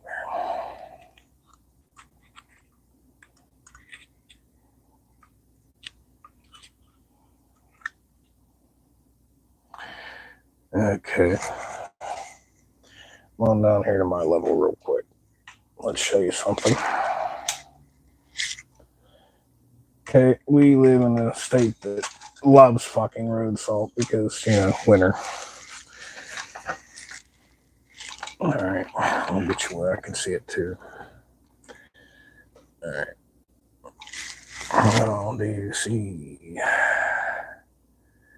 Right there. See that? That needs to be a whole lot better looking than that. So, with what was going on here, I'm doing it out of love. Yeah, pretty much, man. So what's going to go on here is we pull the pins, get the brake pads out. Okay, we're going to take and put a C-clamp here to here. We're going to pump that master cylinder. With a C-clamp here, that's going to allow this piston to pop almost all the way out. Then we'll move the C-clamp to over here. We're going to pump the master cylinder. We're probably going to add fluid to it by then. We're going to pump the master cylinder, and we're going to keep going until this one pops all the way out. And then from there, we will we'll take these and wire wheel them up and make them look like new, polish them a little bit, and inspect the seal down inside. At that point, we'll remove the brake line, and we'll take the whole thing apart, and we'll flush it out with brake clean, make sure there's none of that white junk in it. But yeah, I am into this now 2 hours just to get to this point where I can use hydraulic pressure to open this. It is what it is, but my point in doing this and struggling with this goddamn thing is to prove to y'all that, like, you don't have to have a fancy shop. You don't have to have any of that. You can do this in your backyard with what you got, or in your basement with what you got. Okay, that's how I started working on bikes. A lot of these channels and a lot of other guys who do this have got a great, nice, beautiful setup that costs thousands and thousands of dollars. Well, dude, if you're working on a bike like this, you probably don't have thousands and thousands of dollars for a setup like that. Am I right? Okay, so I funky to a lot of people. I do what I do to try to teach folks how to do things with what you've got. Which I'm at a point now where, like, you know, my motorcycle situation's locked up. I'm happy with what I got. I got two of the coolest bikes, in my opinion, that I could ever own. You know, and you've seen them in enough of my videos. But I've had to work on old crap like this just to get to work, right? And I've had to do it all the hard way. Like, I had an apartment that was basically like a freaking garage, man. When I met my ex-wife, like, I had a couch, a roller toolbox, similar to that. I had a drill press, and I had a fold-up bed in the back bedroom, a shit ton of bike parts laying everywhere, you know, and that's just how I lived. Like, you know, it was what it was. But now I'm in a situation where I have this shop, and you know, in about a year, we're going to be able to have this outfitted like a regular old, you know, automotive garage bike shop with a proper bike lift, all the tools you could want.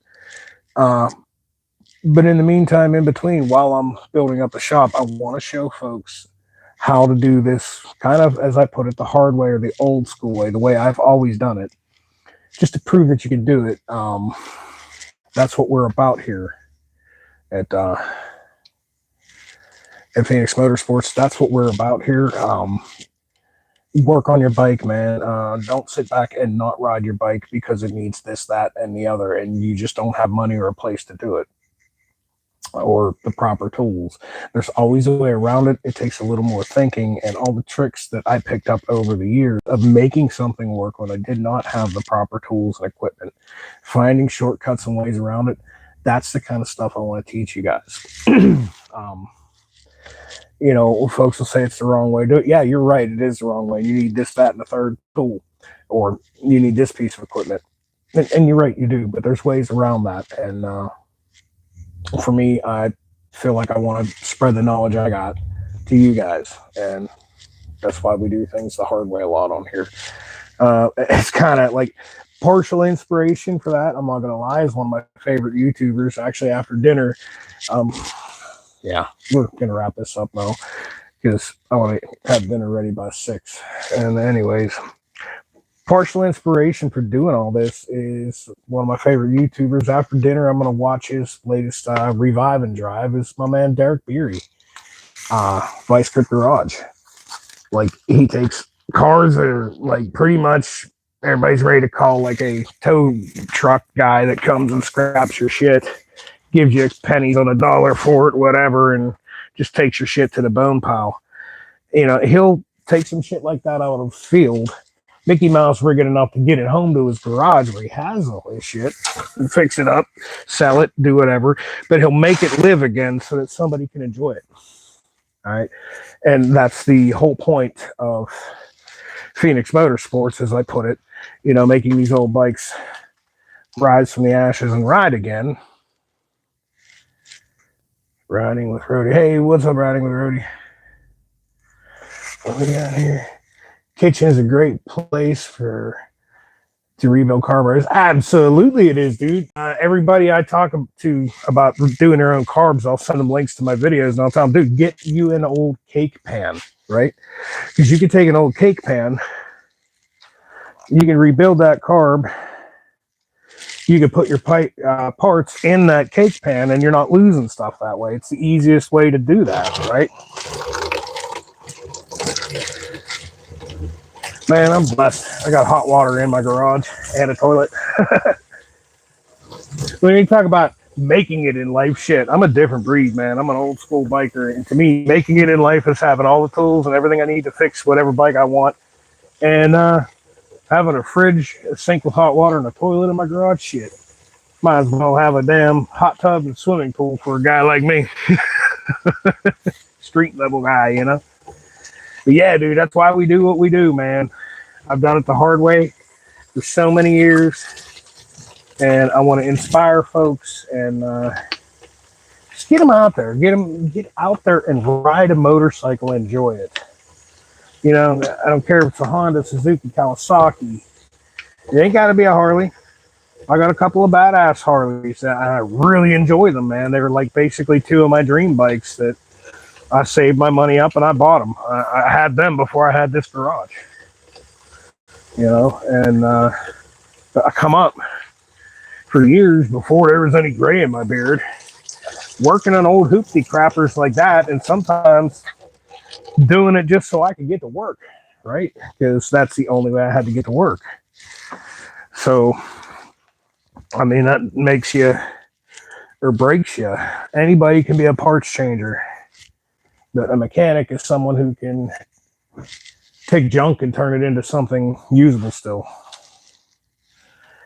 And that's what I'm attempting to teach folks. Complain about gas smell, but they'll get over it. I feel you. Yeah, that's what I'm attempting to teach folks to do here, in the hope that I can inspire a younger generation into doing this kind of stuff and working on these old beat up bikes and enjoying it and getting out and riding. Like, there's a stigma with folks, be embarrassed to be seen out there. Like, look, man, I don't give a shit about bike night or bike rallies, all that shit. That don't mean a damn thing to a man like me. It just don't.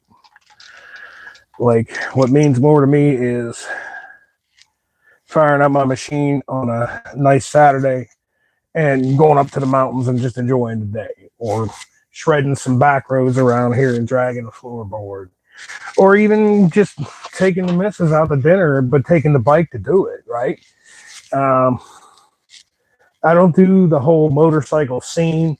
You're not going to see me like fucking cycle drag live from Daytona. I don't do that dumb shit. Motorcycles is the second form of transportation for me. It is what it is.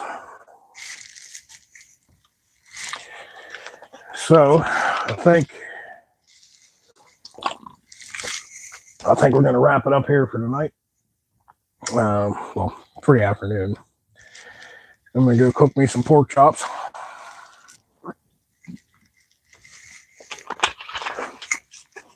And get ready to chill out and watch some TV. It's a little chilly to be out and riding. Plus, if I take, especially like, it all depends on what bike I'm taking out. If I'm taking this bike out, yeah, I can just go for a ride, But if I'm taking the Electric Glide out, Mrs. Phoenix Motorsports ain't having it unless she's with me. She loves that bike, loves to ride it with me. Right now, she fell down our steps. Our little pit bull ran under her feet in the morning, rushing outside to go pee the other day, and tripped up Mrs. Phoenix Motorsports, and she has broken 2 bones in her right foot. She's got a boot on her foot. So it's not bad. It's not going to require surgery or anything like that, but one thing it is going to do is make it so she shouldn't be on a motorcycle right now. Because it's chilly out. I've had hell of a time with work for the last few months, being extremely busy, plus the move here. The next couple of weekends, we're probably just going to hang out in the garage and dink around with this old bike and enjoy it. And, you know, it's basically going to get stored here for the winter. Homeboy ain't got a trailer. He rode it over here. So while it's here for the winter, I'm going to dink around with it and fix some things here and there and make sure it's up and good to go. I got another bike supposed to be, actually 2 supposed to be coming in. Another sports bike. We'll see. I quoted the dude a price that is extremely fair for what needs done. And he's a seasonal worker. It's the end of the riding season. I don't think he's quite going to be interested, but like I said, homeboy, if I was to ride again, it'd be another Ninja 250. Yeah, good bike. I mean, me personally, well, as you can see, I'm fat. So like a 500 would be a little better for a dude like me, but I've ridden the EX 500 and a GS 550. That, dude, they pull me around pretty good. You get them high up in the RPM, they're exciting. This one is a 600 F4i fuel-injected Honda. He took it to a local garage. I'm not going to name them. I really should put them on blast, but I don't believe in doing that. Paid them $1,500. And his bike made it home. And about a week later, it's not running right. It's sputtering. It's not happy. I don't know what is up with it. I got to get it in here and diagnose it. I told him my diagnosis is, as anybody that brings their machine to me, you know, the diagnosis is free. My shop rate is less than half of what places around here charge, because I do this in my spare time to help people. I'm not trying to, I have a good day job. I work in a steel mill. You know, I don't need to do this for money, but like, you're eating up my time, so you're going to pay me, you know. If I think the job is worth $50 an hour, I'll charge you $50 an hour if you can pay that. You know, and I keep the hours where they need to be. If the job should take 10 hours, but it takes me 20, you still only pay me for 10 hours. That's how I roll. That's what I quote you in the beginning is what you pay. And I generally, parts, I'm not going to front you parts unless you're like a brother to another mother. When it comes to parts, you either got to order them and send them to me, or I'll write up a list of what you need, and you got to pay cash up front for your parts. That's just how we do it. Is what it is. Anywhere you order them, you can just have them shipped to my house. That's how I roll. But the main thing with me, and this is what I said about that other shop, he paid all that money, $1,500. His bike ain't right. Aside from your parts, my labor, when you get your bike out of my shop, if your bike's not right, that labor's on me. It's free. I'll pay you back whatever you pay me. That's how that works. I am not a fucking guru, wizard, nothing like that. I'm just a dude that fixes motorcycles in his garage in his spare time to keep busy. That's what I do. So, but yeah, we seeing that. That would be that CBR 600 F4i. We have another one. It's a little closer to the heart. It is a Honda 250 Rebel that is having some carburetor issues. When it comes to the older carbureted bikes, I have a different price rate for that. I do a flat rate, $125 per carb. That includes your rebuild kit, and that includes rebuilding the carb, tuning them, and synchronizing them. It's only fair if you've taken 4 carburetors off of a metric 4-cylinder, like a KZ1000, CB750, any bike like that. If you've taken 4 carbs off, torn them down, clean them, put them back on, resynchronize them and tune them, you'll know why I charge 125 per carb. And that's still a deal. That's $500, and when you get it back, your bike's going to be ticking like a Timex, running like it's brand new. And that's cheap, because that honestly will take me all weekend to do it, which if I work the weekend, I actually make with my overtime and shit. If I'd work those 2 days of my job, I'd actually make more than that. So, but it's about helping people.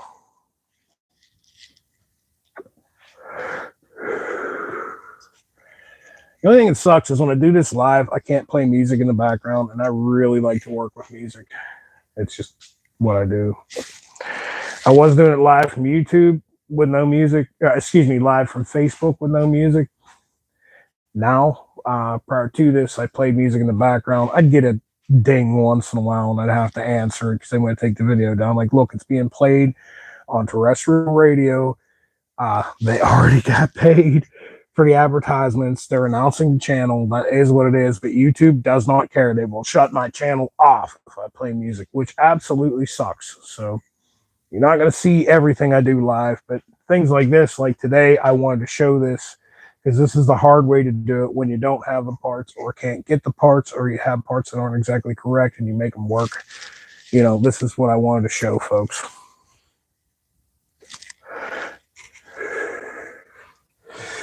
So I think the end of our garage day is done. I'm going to go fix dinner and chill with the pit bull and Mrs. Phoenix Motorsports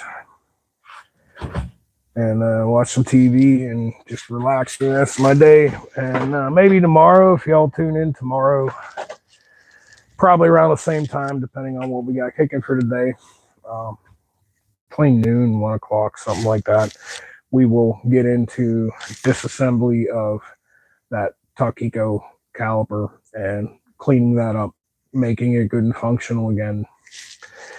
Honestly, that'll probably be that day, is what it is.